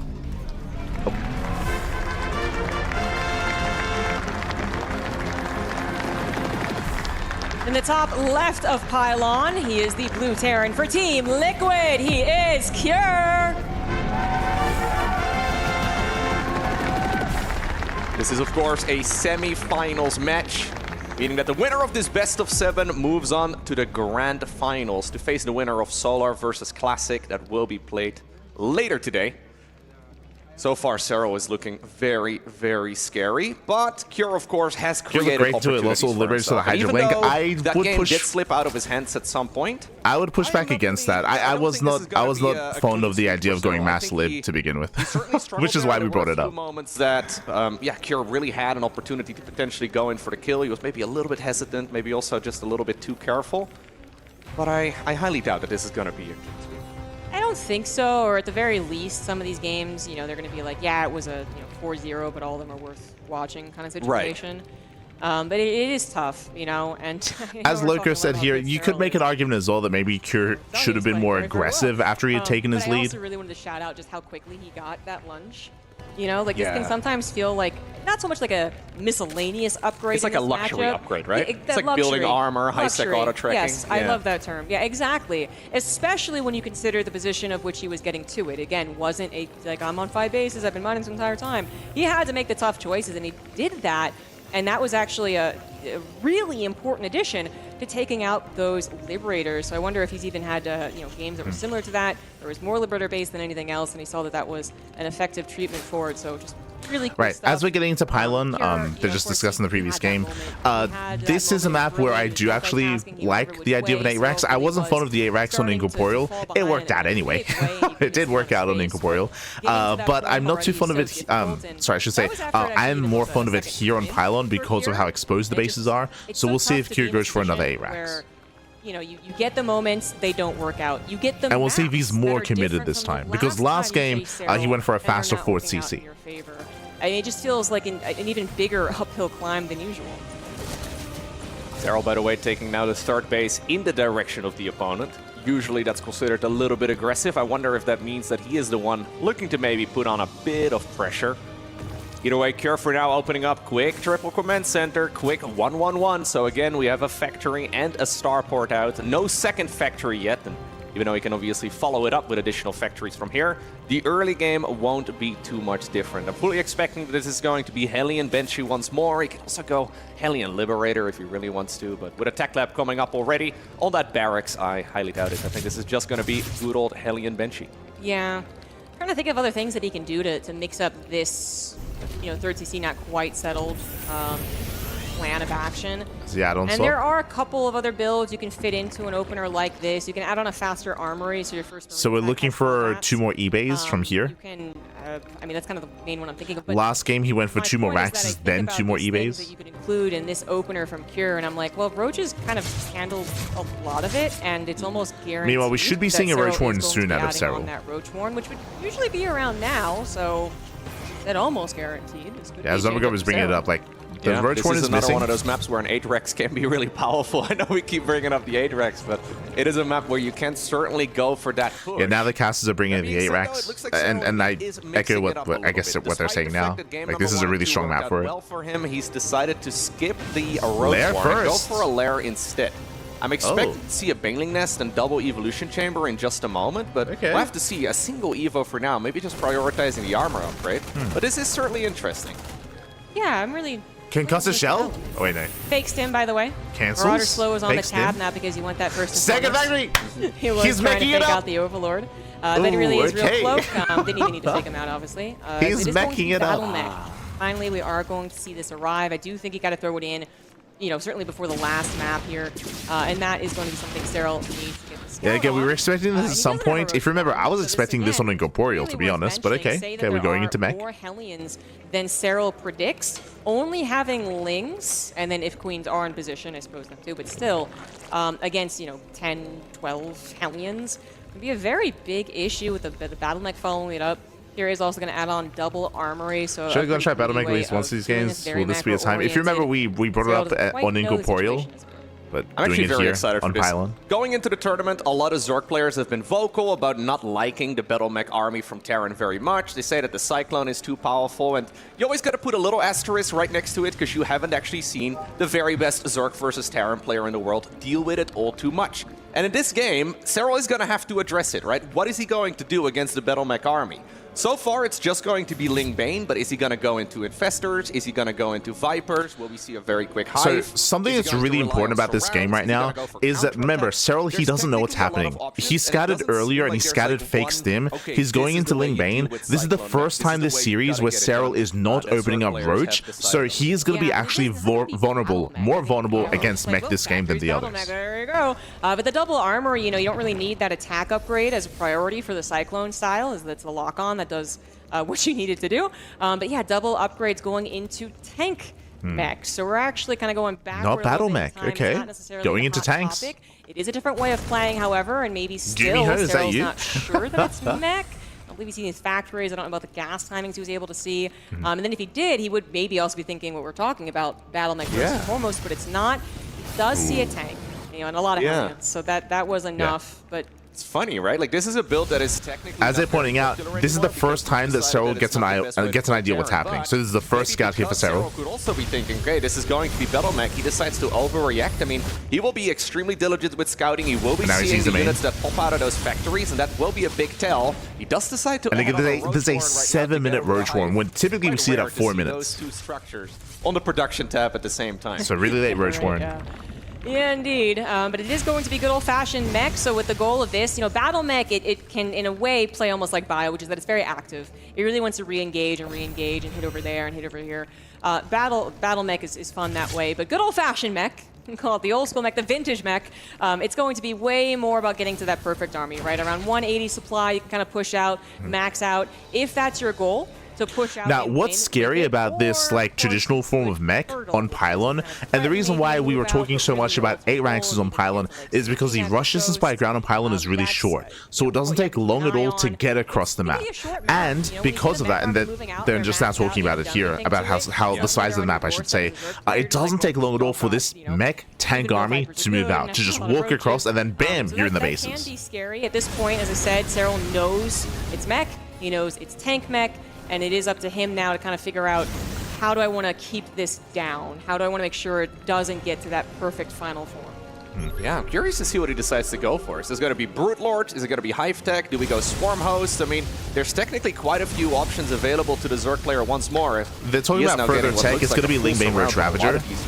But again, the Roach Ravager is delayed. Go away. But the main bottleneck for Terran when playing this army is gas. So you can sort of get rid of your Hellions eventually. Now, I think that was a little expensive. Losing that many Hellions is certainly too much, but it is still not the end of the world, because the Siege Tank and all of the expensive... Well, okay, so Ling Bane Roach Ravager into Viper Tech. We have a Spire on the way. But again, the scary thing here is that all this tech is very late. It's a late reaction here, a late scout from Serral. And Cure, we'll see when he maxes out. That's what we're waiting for, as they mentioned, around 180 supply. Accumulate here, protect those tanks, maybe the Ling Swells, for instance. So Serral has time. Necessary as we look forward to the future. Yeah, some time. And you're wondering what Serral was going to do to kind of react to this, and it does look like a Greater Spire with Brood Lords is the option. A mech player, you know, they're going to be primarily concerned about the mid-game bust to begin with. Then when that doesn't happen, they're going to start worrying about that higher technology. And if it's bearing in mind, the first push is going to happen pre-Brood Lords. Really well upgraded Thors too, but you know what the reaction to that is for the Zerg player is Neural Parasite, and that is started very quickly. Yep, Serral is just preparing to play a long, drawn-out game. I wonder if he's going to allow the Terran a 5th base. Here comes the Unsiege. He's not really addressing the 4 bases that Cure has. He's saying, I Here will comes just give Cure. you whatever you like on your side of the map. This, though, is the scary moment. That is an terrifying army Like, right this is here. the whole point of this Cure build from moving across Cure Serral. is I mean, this they're going max for out move 7 out. Again, pre-Hive, pre-Brood Lords, pre all of that. Dropping Banelings up on top of his army? Ooh, There's very little anti-air. We haven't seen drops against a mech in it feels like a very long time. That could be very interesting, but this is actual push mech. You know, you're not just completely turtling. You are pushing, and Serral was trying to fit a lot of things in a short time span then, up until about 10 minutes, trying to get everything done before that because this map is so small, he's already here. Like, he's already pushing into the 3rd. Serral does have a maxed out army himself and a couple of Vipers, but let's see how this engagement goes. It's going to be through a few chokes, and that's a very deep tank line. Zerglings in the meantime going in for the counter-attack, but there's still some reinforcing units available. Yeah, I don't know if Serral up. can push in that. Look at the amount of siege tanks there are, and look how well spread they are. 19? Yeah, Blinding Clouds alone. I mean, there's 2 Vipers. I don't think they're going to be able to cut it. Yeah, and now we even have the reinforcements kind of helping out against those Serral's going for run-bys. And now the engagement Goes to will the dive. happen. Baneling's There's rolling so on the many right side tanks. into the Hellbats, hoping for something a little bit better. Blinding Clouds taking out the frontline tanks, but it is a depth of tanks through those bridges on the left side. Doesn't work out for the secondary army movement. The tanks will stay put, meaning that Cure, with what was probably 7 factories, is going to be able to reinforce that point. He is going to stay there. He's going to continue on. Unsieging your tanks, very dangerous. 21 SCV kills, true. Nice run by. On the front lines as well, because Lings can be a problem for tank only. And Cure did lose 21 SCVs during that time. So it looks like, all said and done, Serral basically did enough to the mech army to kind of get a breath and a little bit to the economy to say that this is still a game that I can control. The scary thing here is that I believe the Viper count was reset, so this time there won't be any Blinding Clouds, at least not for some time. With so many units, Pure Siege Tank makes it super hard to actually push. I think Serral may have to give up on this base. I don't think he's really going to be able to hold on, but he's still going in for the counterattacks. These counterattacks are really hurting Cure. He wants to send all of the units that he's got towards the other side. Serral does decide to commit corrosive piles again too. Decides to back up as the siege tanks are slowly shelling away at that hatchery and whatever else they can hit. Still though, I don't mind this position too much here for Cure at all. He's still out there. This is a super scary spot. This is very scary for Serral. He's continuing to bleed out. Gets 3 more reinforcements trying to protect this hatchery. He does grab quite a few tanks right there. That was good corrosive bile combination. That was 3 tanks going down. Not bad. To do so. So this is he's making kind of a final stand here, and it's not quite. The Vipers have now gathered energy. I believe there's 2 Vipers. Pushed back entirely. You will get the hatchery. When he gets that, he's going to move forward onto the high ground and start attacking into Serral's natural, also cutting off reinforcements from this 5th base over to the right. So this is a very important moment I don't for know where Serral. the Vipers are. Linchpin, nice really, line. to the defensive mech overall, is keeping the base alive and actually pushing mech back right here, right now. There are still Vipers up though somewhere, and if they can get a Blinding Cloud on these armies, I mean, the siege tanks are looking extremely clumped up now.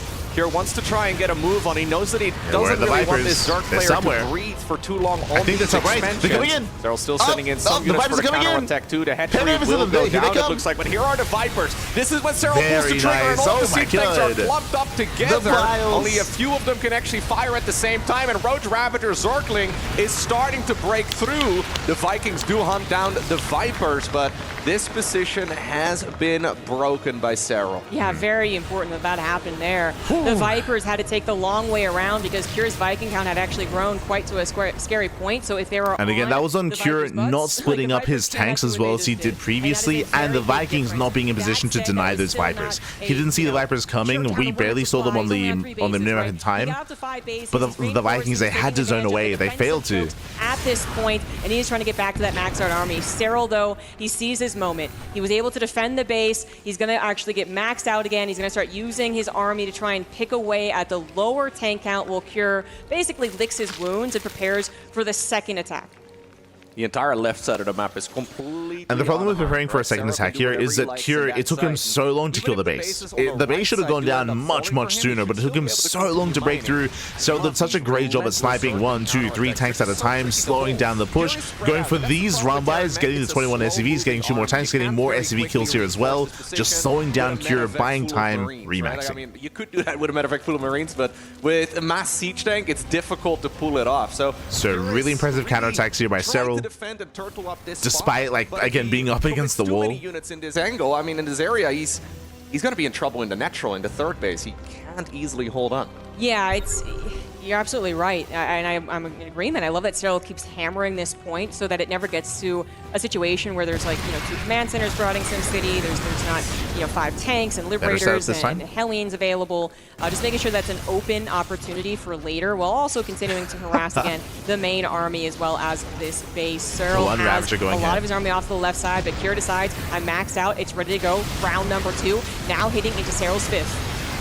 Yeah, and Serral needs to be careful with this particular fight. I love this engagement here for Kjær. I think he's going to be able to just get this base at this rate. I mean, if Serral wants to push into the much stronger push here from Kjær. Dangerous call, so he decides to evacuate and go in for the counterattack instead. He also built an additional hatchery in the bottom left, so those drones are going to be able to continue mining quite easily. These are, by the way, very well upgraded Zerglings. They don't quite have full armor, but they do certainly pack a punch.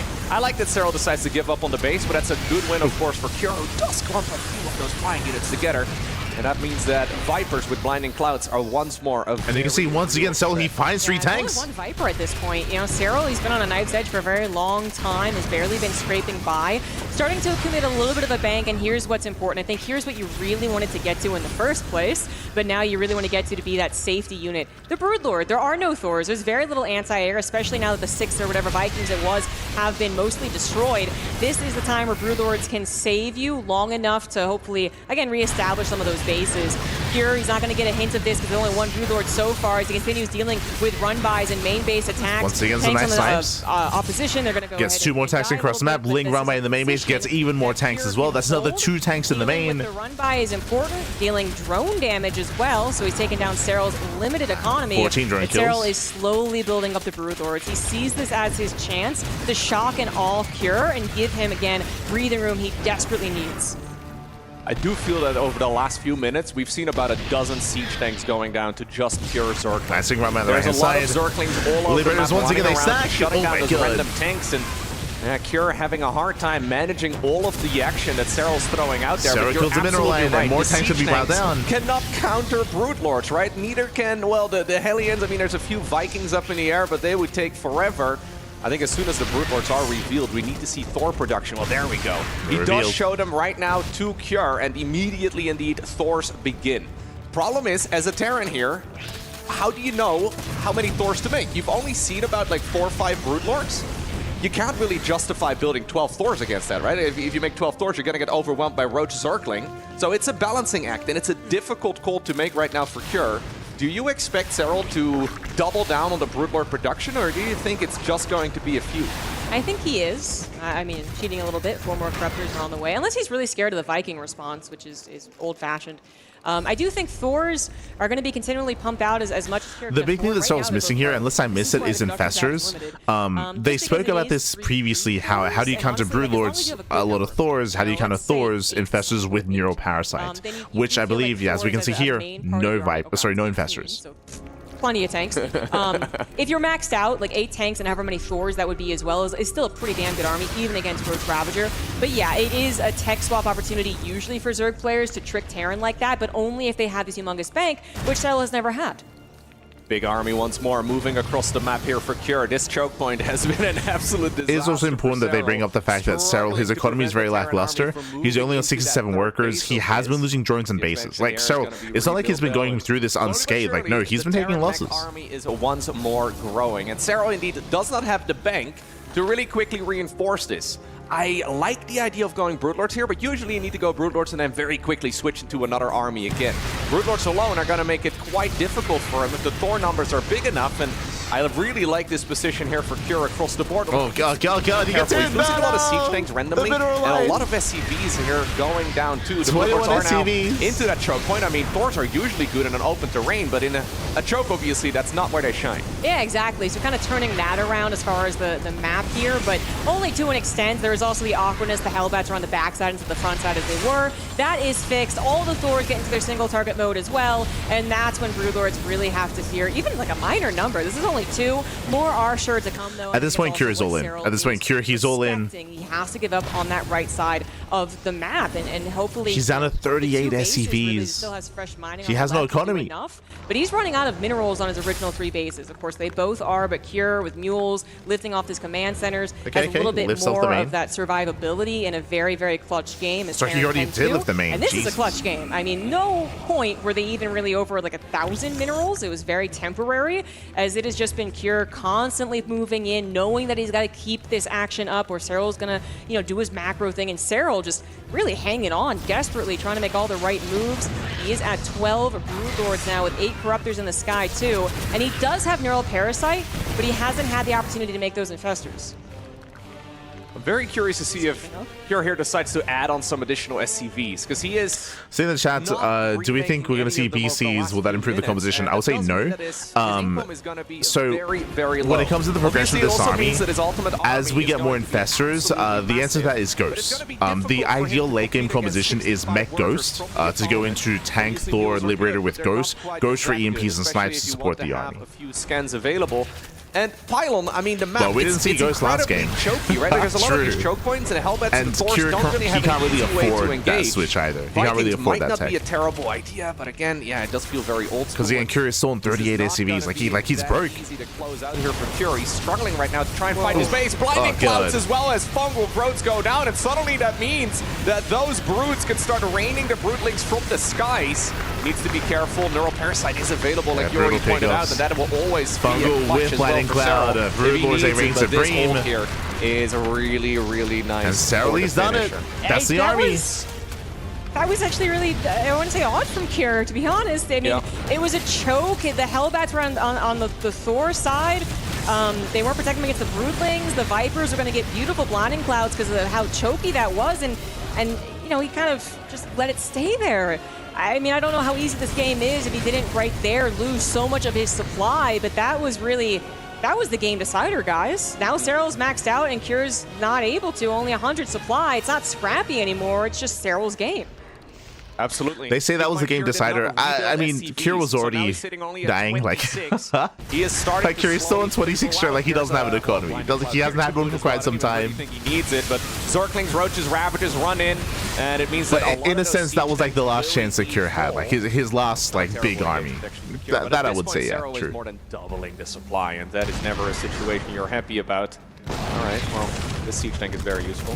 That was pretty useful. Still not 100 supply useful, but Cure trying to make all these maneuvers now, killing the economy and getting some really important spellcasters down. But even though Serral's still not in big bank territory, and there's only so many bases he's mining from, I guess, it's, he's got double army supply. So double army supply, plus he could use the Neural Parasite if he needed it. He just didn't need it in the last battle. So many spells that can affect Cure so well. Yeah, Cure it's gonna go down. I mean, I think he knows. I think he's processing the loss at this point. Yeah. What's frustrating here for Cure is that the reason that Pylon is such a good map for Mass Siege Tank is because of the choke points, but then ultimately the reason why you lose with Mass Siege Tank is because of all the choke points, right? Because you need to have an answer against the Brood Lords, and Thors are just not easy to pull off here. It is a frustrating one here for Cure for certain. He still has an army. I would say it's less about like Thor's having a hard time engaging and fighting back against the Brood Lords, and it's still coming down to the economy and the economic game state, and being able to afford to max out, to be able to afford to support your Thor army with Vikings, with more Thors, with something on the ground. Like that's like the real deciding factor here between these two players. At this point, only getting a few hundred minerals. Which I mean, as you can see, like so he's maxed. The mule mining, but I mean, this one Ravager, is that the same Ravager the entire game long? Because there's been one Ravager. And when I say the economy, I mean props to Serral and his run buys, right? Like the MVPs here for this game for Serral was the run buys, the counterattacks, the non-stop drops into the main. Remember the drop lords into the main base, the Ling Roach counterattacks as well. Like that was crazy in the face of these big tank pushes, right? These big mech pushes on the right-hand side. Despite those pushes, like just non-stop counterattacks, and it was crazy.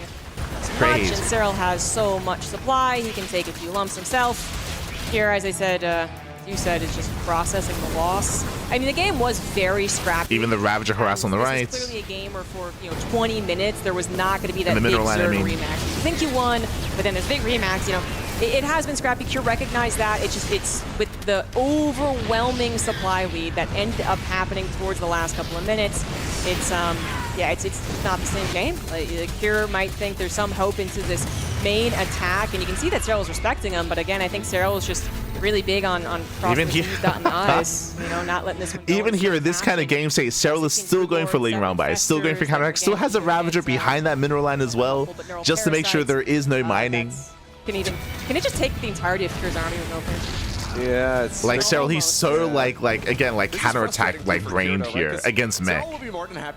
Despite being up how many supply. Struggling right now, right? And you're maybe very frustrated about the situation. Cure's down to 12 SCVs and so he's still going for counterattacks. To rub some salt in the wound.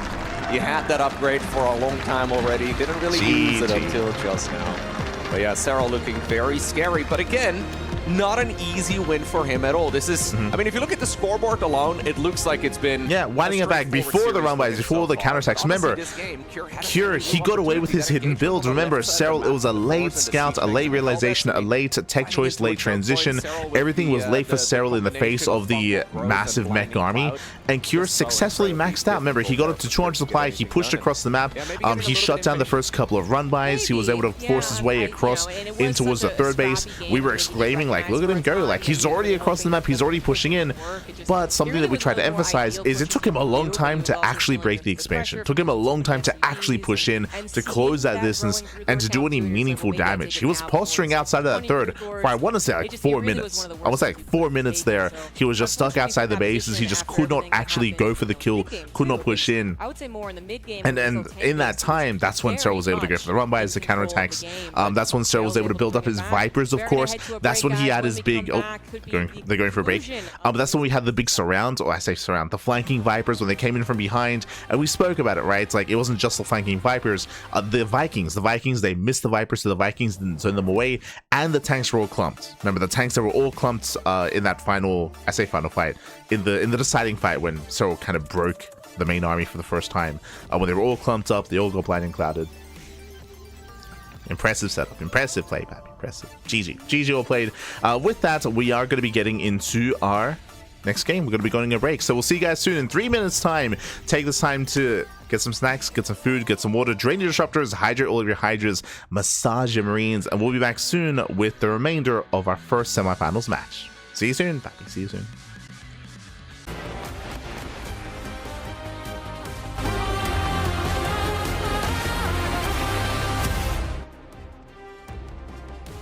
Welcome back to the first semi-finals of the StarCraft 2 Esports World Cup.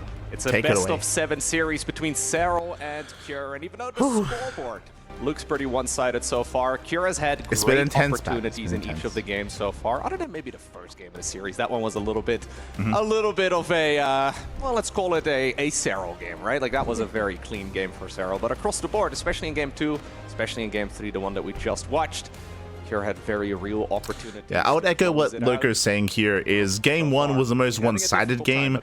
Game 2 was a game where Cure, he had everything in the bag. Game 2 was games Cure to lose in a sense, and everything kind of slipped through his fingers. Game 3 was a lot more back and forth. Cure also had some good opportunities. But yeah, I do agree in the sense that the score so far, 3-0, is not reflective of how close a lot of these games have been. Because they've been really close games, and there's a world out there where Cure would have a point on the board by now, at least one, maybe even two. But yeah, it's been very intense in StarCraft's very long history, and Cure might have even had one or two of those. I have to double check for that one, but it's a very, very tough uphill battle. But Serral has shown at least a couple of weaknesses. Maybe this is where Cure can start the journey back. Okay, well, the map is going to be Persephone, and spawning right here in the top left-hand corner, just one map away from a ticket to the Grand Finals, we have Serral, representing Team Left Basilisk.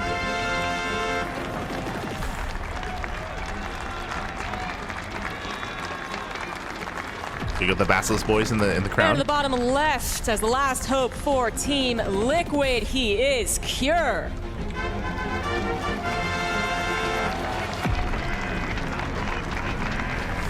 We are finally on a map that they played in their previous best of 7. Are we actually?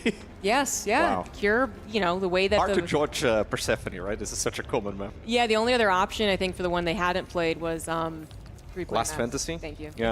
Exactly. Which is just I would not... love to see that, to be fair. But Oh, I would have. I would have been so amazed, you know? But no, it's Persephone. They had a really epic battle on this one, actually. Unfortunately, it did still end in Cure's loss, but it was one of those battles where you're just yeah, it was Serral win, but you should go back and watch it. It was back and forth. It was macro. It was awesome. So hopefully that happens again here, and Cure has shown those signs of being able to. I feel like now the big question becomes, what build do we see out of Cure? Because we've seen 2 games, Game 1 and Game 2, where he went for an 8-Rax. Game 3, he went for a mech. He went for a very traditional form of mech. A form of mech that we do not expect to see again here, on at least not on Persephone, just because it does thrive on pylon because how short the rush distance is by ground. Here, the rush distance is longer, so we could see a standard game this time out of Cure. We'll see. Or Battle Mech. Once again, SCV scouting by the looks, which we haven't seen yet. That tries to block the hatchery. I love this double first-person view of both of the players. We can see how fast they are and what they are managing early on. It's very fun, especially when they effectively have the same screen, but obviously are controlling the opposite pieces. And looks like, again, Cure is trying to see if he can get a block. So he's got the Reaper rally towards one of the potential third bases, and then the SCV is patrolling the other one as well. It's going to make it difficult for Serral to take a third, but at this point, obviously, Serral also has opportunities to go for some aggression himself. I mean, we have seen a lot of Roach rushes in general. They seem to be quite popular right now. If you do 4 of those in a row, do you really think it's not going to work a single time? The opposite has been proven. So, an all-in with Roach Ling has actually won 4 times in a row. Yep. So that's, yeah, that is possible, and you're absolutely right to point that out. Serral is just... He does seem to be the type who doesn't necessarily do that. He doesn't get a win and then go, okay, time to, like, you know, really pile him on with the jabs here. Go for all in, all in. Yeah, they're talking about Roach-based all-ins. Serral has been playing Roach every game. I mean, he had delayed Roaches in the last game, but he's never been all-in with them. He's been very defensive with them. We're expecting a Roach Warrant in the next minute of play, but we'll keep an eye on Serral. No 2-1-1s after this in the series. Like, here is still comfortable in his first 5 minutes. Yeah, no quick second and third factory either. I feel like we've been seeing the build a lot where Terrans have been delaying their starport, but Kjork is going with his tried and true strategy. And to be fair, this is the build that we've been seeing a lot over the years. There's really nothing technically wrong with it, but obviously the reason that we're mentioning it, Serral actually, did he just, oh, he finished it up or did he? I thought for a second he canceled the upgrade. Oh, okay. No, it finished, okay. It just disappeared out of the corner of my eye, but yeah, Cure going for the tried and true strategy is interesting here, mostly because in the straight up games, Serral just seems to be a little bit better, right? Now he's going for a Liberator. Okay. Okay, this is a change up. I do feel like this is familiar. We'll see what it develops into. And just to be clear, like the 3CC, this is not us being like, well, why is he doing the exact same thing? Because he's not. He actually does change it up in every game so far after the 3CC 1-1-1. It's just, I did expect maybe that, 4 2-racks or again into the 2-1-1 instead, but minor fake cloak. Interference Magic coming down as a fake for the cloak because he's the Overlord incoming. You might see the Liberator though. Okay, Serral actually decides to return. If he would have committed with the Overlord, I think he would have seen the cloaking field fake out and then the Liberator. Yeah, okay. I just wanted to throw in maybe it is an Interference Matrix just because there was that one game with Ravens. No shot. Cool difference, but no, it was a fake. So no, not even necessary. Didn't actually go in with it. It is going to be Stim. Yeah. Looks pretty much on purpose. So so basically this variation of 3CC 1-1-1 is instead of going for the add-on swap Tech Lab on the starport for Banshee, the Tech Lab is on the racks for earlier stim. So this is earlier stim into earlier 2 racks as a follow-up, so 3-rack setup. This can lead into an earlier move out, an earlier timing. We'll see. Units that might be, well, getting into the main base. And again, it's just going to be good old bio indeed. So Stimpec, we have the double engineering base. What about these aliens? Maybe they can run in. Serral already though with the evolution chamber block. Perfect positioning on the queens. Absolutely flawless defense. Right, yeah. Even the spore crawlers in range. Wow, he was so close. That's so close. He's a lizard. Oh my god. Right.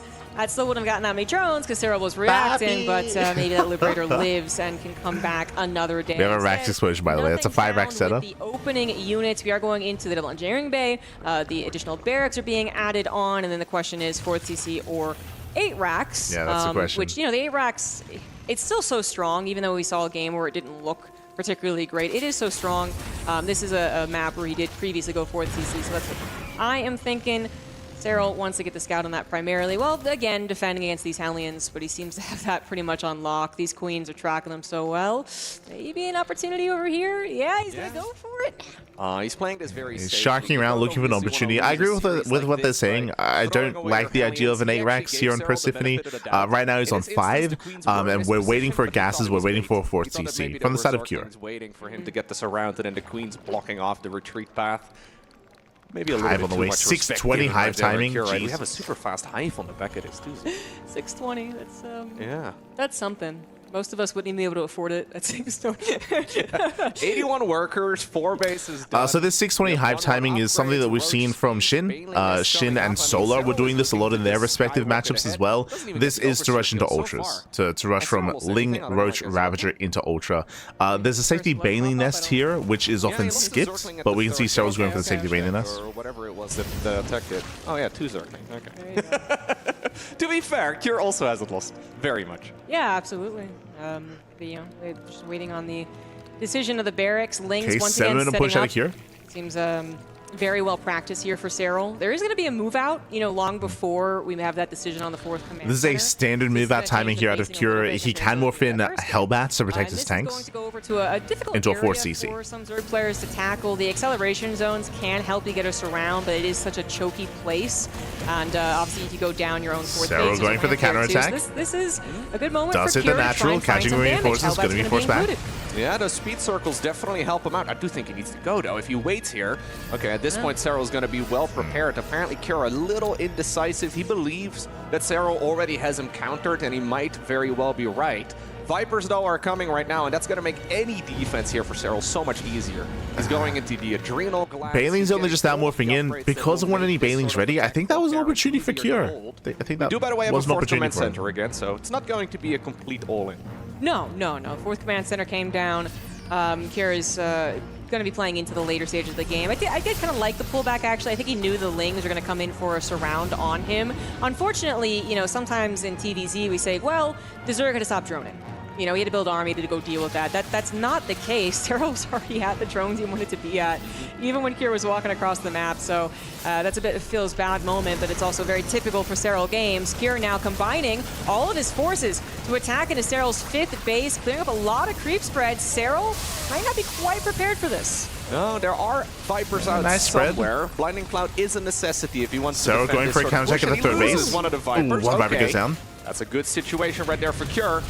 This, however, is not. There are Zerglings in the 3rd base. There is a little bit of a reinforcement squad, but not even really enough, it looks like, to properly shut this down. Losing 12 workers right as you're securing the 4th really does make everything so much He's more not done difficult. either. He's not even done yet. 14 SCVs. 14 SCVs, trades against the Marines as well. Yeah, that's a good blow. You know, and the Lings are alive, too. Might come At back least later Cure on. did get a Viper. Cure has managed to get himself onto that right side again after a quick cancel on a 5th, but Serral's also grabbing a 6th at this point and is now looking to defend his 4th. He does have a good supply, equal upgrades as well, just shy of 2-2. Is Serral going to really pull the trigger on this one? It looks like he absolutely will. Lings him on the backside as well. Banelings making those connections, and all the tanks have been destroyed. Cure supply plummets.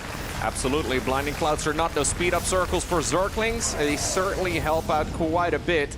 At least he gets a bit of damage done with this 5th hatchery going down. And in the meantime, there is a hit squad as well on the left. If he gets 2 hatcheries, I mean, I am not disliking it. Okay.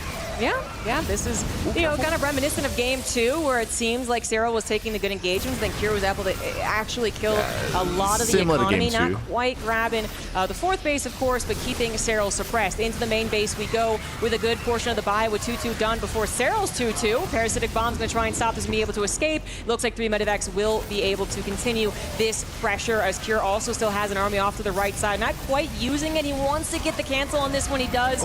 And that is probably going to be it. Cure is going to have to go home, but this is, I think, an important moment. He has kept Serral suppressed on the bases. He's taking some okay engagements, and he's getting 4 bases up again with 65 SCVs, actually saturating them. he has just shut down like 4, 5, 6 hatcheries or so. I feel like a lot of them got canceled. Yeah, this is a really intense moment here. Kira, as I mentioned, he's denied the 5th base around 4 times. He's been denying bases, which is really good. He has been trading out his army, but he's buying enough time, keeping Serral busy enough time to build up his own forces and to resaturate his 4th base. So we have a back and forth. And he's going for the 5th once again. But for now, Serral can just He's max pushing in. up on Can he 4 force a cancel? bases instead. Can he force a cancel? Lurker then coming up, he's going into the +3 carapace. There it Another is. hatchery is going to be forced cancel. I mean, it's really quite good here for Kira, who is maxing out now. Yeah, he's bopping around and really making this a tough macro game for Serral. But for Serral, he's gotten everything he needs to be kind of okay for now. Also, I'd assume that it was going to be in the Hive into Ultra Tech. It's going to be Hive into Lurker Tech instead, plus on range. Eventually, he really does need a 5th, and he is going to get it. Rosa Biles might take this one out. But he also is getting technology, and that's what I wanted to highlight. Infestors are on the way. It's going to help with some of these multitasking. Lurkers are once again the option as well against the style of play. And when they're actually out, which they took forever to do so in Game 2, they will help against stuff exactly like this. Dropping the main base, going to actually Serral out of position, completely out of position. It looks like Oh my Serral, God. afraid he's going to lose the Hive, is already starting up a lair, by the way, in the picture-in-picture. The Lings are not going to be enough, and meanwhile, Cure sending more of his army off to the right side, scans ahead, likes what he sees. Marines pull back, Marauders take the Banelings. He's going to take a good engagement over here, a great engagement, actually. Serral forced to retreat, pulls the drones, is slapped back down to 4 bases. Absolutely, that is another expansion biting the dust here. The Hive did actually survive. Serral did go into the upgrade as well for the... And again, this is the win condition for Cure, is deny the 5th. Deny the 5th over and over and over again. And Serral, he just can't expand. He's stuck with an even base count with the Terran play, which is never something you want to see here. So Cure, he has the better economy, he has the map control, he has the momentum. There's no creep on the map, there's no creep protecting any of these bases. The creep is almost non-existent here for Serral. But at this point, I mean, things are looking up here for Cure. And Cure's popping up. He's popping up. Let's go. Cure once again going into the additional starports and looking for Liberators to be that immediate follow-up to all of this pressure. In that game 2, we saw the Liberators take longer than they wanted to actually get on the front lines. And when they did, they were perhaps placed without this proper protection. This time around, another expansion goes down. Liberators forward. Nidus Room this time, absolutely real in the main base. We didn't see it, Cure didn't see it, and now Lurkers are there, but Liberators have popped out. He's going to need to scan, obviously, and this is going to be a problem, but Cure doesn't really want to panic right now, so he's going to have to take some damage to his production for the greater good. Absolutely. Raptors also decide to join in for a few corrosive vials on the libs. Not bad right there for Serral, but he is not going to be able to really, well, really, I'm surprised he doubled down here. I really didn't think he was going to be able to send more units across the Nidus network, but you know what? Those Lurkers are putting in a lot of work. Widowmines are out as well, though, but somehow, some way, one Lurker survived until now. Yeah, another scan was necessary, but you know that was a lot of high-tech units for Serral to give away there. Even though Cure also, didn't clean that up. That's a lot of dead Lurkers. So now that it has been cleaned up, he can focus back on the front. There was no secondary attack that Serral was able to do to catch Cure, not multitasking. Cure had his army on the front lines, ready to go in a moment's notice. Now he's back to controlling it, right side as well, finding the drones, trying to reestablish that 5th base. This will be cleaned up on the right, but Cure is maxed out. He does have Liberators. He has settled on his now 5 bases again, actually, as the Nidus Room was cleaned up. He's even getting Caduceus Reactor, which I think is great. And I'm still very afraid for Serral. If 6 Liberators show up where that left side army is, how does he really break that comfortably is a big question. He did so with a lunge in the previous version of this game, but can he do it again? Lurkers finding another opportunity outside of the main, this time at the 5th, but quick reaction from Cure. I just realized Cure, he's doing it again. So he's going to be able to push those Lurkers away for the time being. If you know what I'm getting at here, remember Incorporeal, how Cure had momentum? Cure, he had momentum, he had a lead, he had map control, he was doing well for himself, and as his opponent was going to Lurker Tech, Cure, he did not, and he avoided Ghosts. He didn't make a scene. I don't think he's made a single Ghost in the entire series, actually. To get this Terran player and he went into Master Liberator instead. His command centers and his planetaries, but so far, I mean, that one was really good. Oh my god, the powerbomb! Jesus! Hurts a ton, but so far, Cure really is keeping up the pressure. Yeah, barely saving that planetary off the left side as well. Liberator is able to take care of it with a couple of extra scans. We now have the... But yeah, just like on Incorporeal, he's going into Mass Lib to as a response, as a reaction to this, not going into Ghost Production. Good feeling for the Terran. It's like, okay, Which at least I have 30 seconds. I'm still very much so on the fence about, if not, knowing I how actively important dislike. it is that he has the ability to get across the map. He can't just be on the defense. It can work, don't get me wrong, it can work, but it feels like it doesn't really scale too well into a longer game. Guarantee that happens again. He's got to keep secure, also defending while trying to attack, controlling the perfect army against these siege units, these AoE units that are lurkers. It looks like Cure is on top of things, though. He can go for a little bit of a split. Gonna try and take out 3 lurkers. A very limited number of bio. Little boxer right now going on. Can't take out the last one, but Serral, turns out he's thinking about maybe doing a main attack. Decides against it. Maybe he was hoping the army was out, not being paid attention to, but Kira's really settled on his 5 bases. Bio Liberator, very much his choice at this point. There's like he could afford a Ghost Academy. He is not going for it. Zombrigov actually bringing it up here. She didn't bring it up in Incorporeal, but she's bringing it up here, which I'm glad about. I'm happy. It is very easy it deserves to be talked about but he needs to and see that discussed. it's there. If Serral is left to his own there for a while, I mean, the income is not to be underestimated, and he is really trying to force the attention of the Terran player away as far as possible from that particular That's a lot of freedom. Okay, not enough here for the Zerg to really fight it, although a parasitic bomb there on those You just walk away. Liberators True. is really going to hurt quite a bit. We also have a Nidus network again on the left side of the map, a Nidus network in the bottom right-hand corner. Serral trying to get this Terran army to slow down. Yeah, Liberators were heavily injured due to that. Are you allowed to post the Ghost Copy Pasta? You can, yes. Dying, but Hydras will also do the trick. It's literally pulling corrosive bile, but it's helping.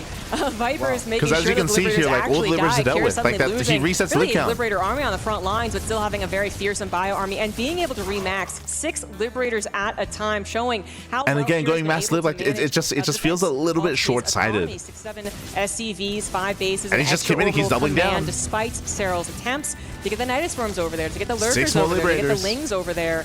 Serral really needs this to open up the opportunities to get bases. He is. I don't think he finds it. Yeah, the gold base has really been quite nice for him to have this entire time, unscouted and unpressured. I'm getting a flashback to the second game of this series now. It's yeah, Lurker's usually got there very now. difficult for Zerg to stabilize from this particular Lurker, he got there too. He got there. But yes, this has been screaming Incorporeal for quite some time. Now that Cure knows about this gold base, he's going to be able to shut it down relatively quickly, or at the very least contest the mining here. Okay, we'll see this drop getting cleaned up. There's a Liberator in the meantime too, going to town on the other side of the map. A little Zergling bailing run-by. These run-bys are expensive though. Looks like Serral wants to go after the SCVs and the Planetary Fortress too. He is still at a maxed out state, but that was not cheap. No, it isn't. Cure is going to be on 5 bases with the middle right base too, and maybe he does just try and take the left one with an orbital, which is obviously not going to be well defended, but sometimes when the game gets really hectic, you can get away with it. Wouldn't mind splinting around, getting a little bit of scouting is also nice. Liberator army once again being rebuilt, and here it is. I think it's got like 15 Liberators? No, 10? Liberators with more to come. Lurkers have to get the heck out of there. Serral plants down a Spire, but it's going to be a long while before we can actually add on Corruptors. Absolutely. I mean that's a lot of freedom. There are some Hydras, I but look at the suppose. spread right now. Those Liberators, they now have their ranged upgrade, and suddenly it becomes incredibly difficult for the Zerg to engage here. I do like that Logo just brought it up. This is the first time that we have a really nice spread of Liberators, whereas typically they've been clumped up. Here for Cure that he can snipe that base, and indeed he does force the cancel in the picture-in-picture. Great work right there by the South Korean Terran player, who's going to continuously be aggressive. Yeah, lives to defend at home. Units into the main base. Okay. Nice reaction with Liberators once again. Lurker is not able to find some free damage there. Medevac's Can we will make be this taken work? down, but this drop's still going to be very annoying. Serral not able to take on a Liberator army is, continuing to just have to defend. He is grabbing Lunge once again, and that Spire is close to completion. Looks like the spawning pool was targeted, so he remade that or prepared for it to be targeted. Not sure which one. 2 Dead Infestors for free. Okay, he's just going to have 2. All right, fair enough. No, he's going to have 3? He's getting a third, yeah, he's getting a third. Liberators, though, are setting up a giant spot on the middle of the map, and Serral cannot engage there until Corruptors are out or until maybe the lunge ability. So, Serral, he just threw away 2 Infestors. He just had a really rough fight in the center of the map as well. Cure, he's gaining momentum. Did in the previous game. And Serral no longer has the gold. He can sort of do that right now as well with Liberators. Needs to be careful, though, that he does not get overwhelmed once more, because Liberators are constantly under threat, especially of the Vipers. The Vipers can keep fishing away as many units as possible. Little hit squad on the left does get cleaned up by Serral, who's gonna now go in for the counterattack once again. Yeah, I also want to mention Kira only on 3-3, which is great for his bio, obviously, but never went into any of the ship weapon or the armor. I wonder if that's something he's purposely doing, or just, you know, the game has been too action-packed. Either way, making sure to replace the medivacs, which sometimes, you know, Terran players, you start building other stuff. Medivac count gets a little too low. Love that he's paying attention to that with the Fusion Reactor, making sure that they have plenty of energy, because this is a sustained damage, actually, army from Serral with lurkers, right? I'm mining at the center base. Go, okay, very nice lurker counterattacks. Unlike Baymans, which are kind of like, if they connect, you're dead. So love that he's paying attention to the appropriate air balance. 9 medivacs, down to 12 liberators, 25 marauders, really tanky army here. But you know, in the last 30 seconds, Serral has managed to find some bit of map control. He's taken the left side of the map actually with the base there, but that is now where Kira is directing his engagement. Not going to tackle this when his liberators are not sieged up. Does split that off. Nice use of the rocks as well to buy himself a little more time. But the siege hop will happen eventually when Kira has the time to do it. He's now actually going for a big old bio push, and that is going to be a killed hatchery. And the bio's like, yeah, that's good enough. We're okay with that. And it's going to run away. Might even get this one on the gold base again. I wonder if the game is getting really scrappy here for both players. Like, both players are lacking in economy. We just saw one base killed. Now the goal base, that's another kill, another cancel on another hatchery. Serral, he's on 63 workers with a limited economy. Same with Kira, 41 SVs, also with a limited economy. Time and time again that he's incredibly good at holding such attacks. Still though, this Terran army is not to be underestimated. Liberators are indeed setting themselves up. Viper goes down. If he could get the second Viper, that would be amazing. Gets a mineral line. Serral still has a lot of energy though on others available. He does give up on the hatchery on the left side of the map, but does clean up the army on the right. Okay, Serral's economy now also plummets down. A couple lurkers in for the counterattack. That's sweet, but how do you deal with those liberators? Those liberators are so powerful. You either need time to steadily abduct one after another. Yeah, you no need lurkers. That one moment, like in game 2, where you can just overwhelm in the blink of an eye. Where are the lurkers? 29 drone kills. Are injured. They have been reduced Serral, in count. He has no economy. Just taken down 2 pretty important mining bases. Serral's out of mining. On his original 4, he doesn't have a 5th reestablished. Kira, not in a terribly better situation, by the way, as his 5th base has been denied mining many a times. This base off to the left side has only just been planted. And yes, he never really remade those SCVs. The planetary, in fact, does go down to the cracklings, so that is very, very efficient. This orbital can lift, but the SCVs cannot. They're in a lot of trouble. We see that we are at a very similar supply. Serral down about 10 army supply. But the spellcaster usage, which unfortunately the missile turret was there, the spellcaster usage from Serral could really change this game around.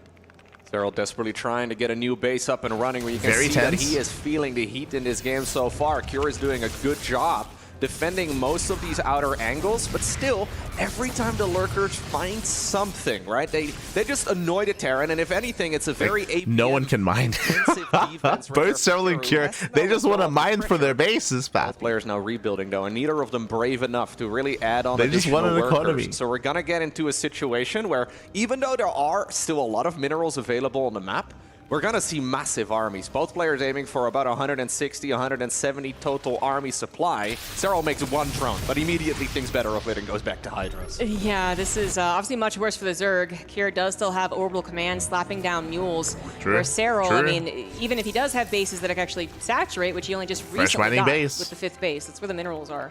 It's only 36 drones. So a second base, not going to be fully saturated. Well, I guess technically, depending on the gases, I suppose. But anyway, Serral is just not going to have a lot of money. All right, so the spellcaster usage is going to have to be absolutely fantastic. It is an army that can take a very good trades in ideal situations. This time lurkers are ready. Oh, here extends. Killer! A lot of marauders being torn down is a nice start to that fight, but Serral is going to need more as a drop gets into the main base. Threatens a lot of technology there. Liberators are injured from earlier battles. A couple of parasitic bombs actually even taking them down. Serral has to whittle away. Well, Kira maybe could go for more reinforcements. That's actually disappearing as well, as 2 of his bases are under attack. 17 SCVs going down. Lurkers finding that the damage. Economy once again crippled. Yes, also on his last army, pushing through here. Thinks he has an opportunity. Goes for a couple of lurkers. 3 of them do go down despite the blinding cloud, and he still has 3 lib zones that are really helping in his choke. Absolutely, the Bio Army is just trying lost to 3. close in on that expansion. I don't think he has any left. Complete the job as the Okay, final he mining has two on the base, main. at He has least two on on the the right main. side of the map, does end up falling. There's another one here on the left. Every lurker is looks so like he is gonna precious be here able for to prevent Serral. this drop from dealing additional damage. The lurker problem goes here, down. though, is that while all of this was going on, Cure has taken a ton of damage on the other side of the map. He's now down to only 9 SCVs. This orbital command is slowly burning down too. He needs to catch that before it completely disappears. And I mean, look at the amount of health it's losing in the bottom right-hand corner of your screen. It is, okay, getting repaired as Cure does spot it in time. Yeah, you know, when it's 30 SCVs versus 30 drones, we all give Terran the credit there. But 9 SCVs, even with mules, and you need the scans for the lurkers, that's a very different story. Serral has managed to whittle down the army and eventually deliver a real killing blow to Cure's economy. And he might just be taking this game, despite how back and forth it was, despite how close it was to Yeah, the Serral final liberators being are going down. broken. He got to the cost-efficient type of army and has used it very, very well. This might not be the moment to win, but Serral, you can tell, he sees the opportunity. Those Marauders are low, the medevacts are low, the fungal is fantastic, and that is going to be it. Serral takes the 4-0 and will advance on to the grand finals. What a phenomenal set of games right there from Serral. None of these games have been easy. Honestly, every match in his entire tournament has been one he needs to fight for, but he is not somebody who will ever give up. Even if the opponent is ahead, he will still try to find a way to navigate his way back into a match, and this entire series is a proof of that once more.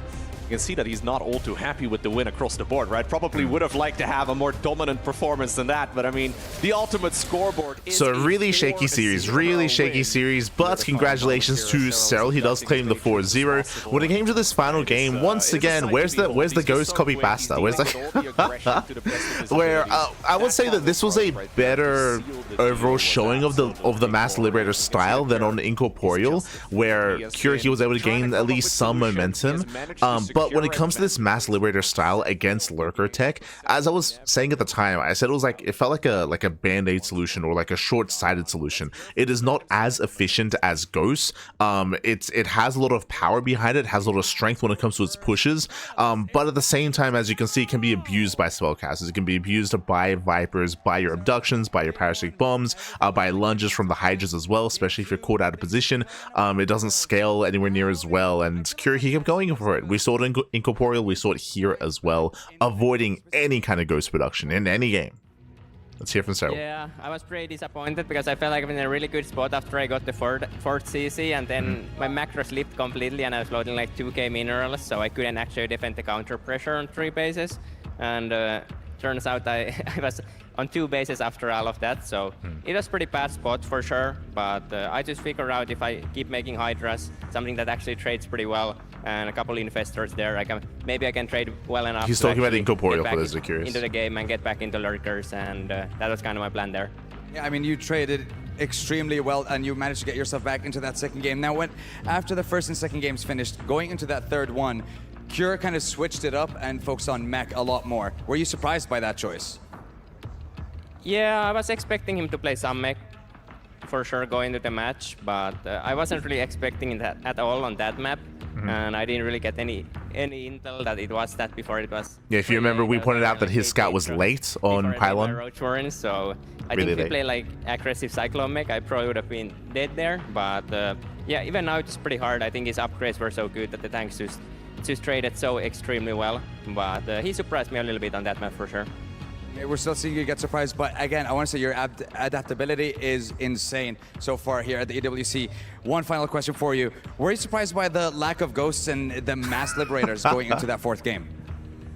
Yeah, pretty surprised, just because we already played a similar game before, and I kind of just beat it with the Mass Vipers, and I think if you just have one EMP on the Vipers, it just never works really for the Zerg, so just like adding 3 there would have been really hard to deal with, but I guess he doesn't really like making them, so it's understandable, but at the same time, I do feel like that was his game, because I couldn't get my 5th up ever, so it was yeah, even Serral's saying here, he's like, it's kind of weird. Gentlemen, I'll tell you one thing seeing that I've Mass learned Lib so and no far. ghosts. The second you get an advantage against Serral, eliminate him, because otherwise he will find a way back. 4-0 against Liquid Cure, and he is now into the grand finals. Boys and girls in the studio, break it down. How in the world did that happen? But as Serral said, I have to imagine it's a stylistic choice, obviously, that maybe Cure doesn't enjoy playing with ghosts, so that's why he never made any. Yeah, that has to be the answer at this point, that it is just a stylistic choice from Cure. Unreal stuff once again. It didn't look quite as Ted in some of these games as against Reina, but Cure Ghost is just had wasted some hockey. True. advantages here or there, and Serral still 4-0 here in our semi-final, Wardy. And you know, it's just that Serral factor, right? Where even when the games get was close, it 0 ghosts in 4 games? He's able Yes, to clutch yes. it out. And this was a case where Cure had great opportunities. There's a couple games. 0 ghosts. Like, this could be 2-2 right now. I don't think that's a crazy scoreline we could be at. It's just Serral has that little bit of an edge. That's why he's a multi-time world champ, and that's why he's got the 4-0 here. He's just got those little edges that Cure just couldn't quite overcome today. I thought Cure put up a really good fight, but Serral really showing a master. Goes too heavy on supply right now. Why are you memeing in the chat? Really Why are you drawn memeing? out, complicated positions. As Serral was saying, I'm probably gonna have to like echo that sentiment as well. That it's probably just stylistic from Cure. Doesn't like making ghosts. Last year it wasn't the case, but he's here asserting himself. I think it's fair to say that this guy is the clear favorite going forward. I think the main issue that might arise, never mind the skill that is on display here, is that it doesn't look like Serral's ever breaking a sweat. We keep kind of cutting to him. We did see significant relief when he was going up against Reina in the previous series, considering the bad spot that he was in. Yeah, exactly. Yeah, no. Cyclone's face 0. How can you somehow try and make him stumble, try and make him sweat? Because it feels like that might be the only way to defeat him on a stage like this. But how do you find that avenue? Clearly, he's protesting the ghost nerf. They say bench until morale improves. But I will say, I should also emphasize as well, just to you know, just to make sure there's no crazy takeaway from that series, is that every other Terran player does go ghost. Clem, Maru, Bjorn, everyone else. So this is specifically like a Cure thing, which I find interesting. I was not definitely something that I wasn't expecting out of Cure, to see Master Liberator instead. So it's really cool to see something different. It's cool to see. You know, it's funny because... But this feels very, very Cure. Is a huge factor, That's what I will say. right? I mean, a Very best Cure. of 7 is exhausting. Less so Terran. Even if you 4-0 and win like this. But yeah, the fact that his heart rate never gets up, it just shows a level of stress. He basically has a resting heart rate playing with 300, 400 APM in some of the most challenging matches ever played in StarCraft. So I don't know. I don't know how you get under his skin, how you shake him up, but he's but yeah, when it comes to the overall series, so GG will play, and a shout out to Cure, because once again, we spoke about it after game 3, but to reiterate it here after game 4, like, it was a really, really close series. It was 4-0 on paper, and I feel like people that maybe didn't watch the games are going to be missing out, because there were some really close games, and there were a lot of those games where Cure was ahead, where he was in a winning and a commanding position, and it slid through his fingers. It did fall by the wayside, and Serral had some crazy comebacks. So it was one-sided in score only, not one-sided at all when it comes to the games themselves. Even in game number 4, like that came down to the wire. That was very brutal, very back and forth. Even Serral was saying that, like, he's like, hey, like, if he had like just gone into Ghost after killing like my 5th base time and time again, like, I'd probably just die. It's like, again, I was feeling the same way. Like, that was crazy. It was a crazy setup and really impressive play there by Cure. Very impressive. Couldn't close it out, but like did play well nonetheless. This one is going to be Cure's goodbye. Well, is Cure allowed to play a 3rd place match with no key, James? That's a good point. No, actually, I did wonder how they were going to do the key crush for the players going into 3rd place, and now we've got our answer. Same as before. All right, well, thank you very much, gentlemen. It is now time to move on to our next semi-final, and it's no shame in losing to Serral. I would say that there's very clearly you could see that Cure could beat Serral, that he could beat him, that he could have taken maps, and potentially even the series as well. Like, that was a very competitive series from Cure. Very competitive. We'll see you right after this. So very impressed. As we are going on a break, we're going on a break. When we come back, we're going to have our next series. We're going to have Solar versus Classic. See you soon. See you soon.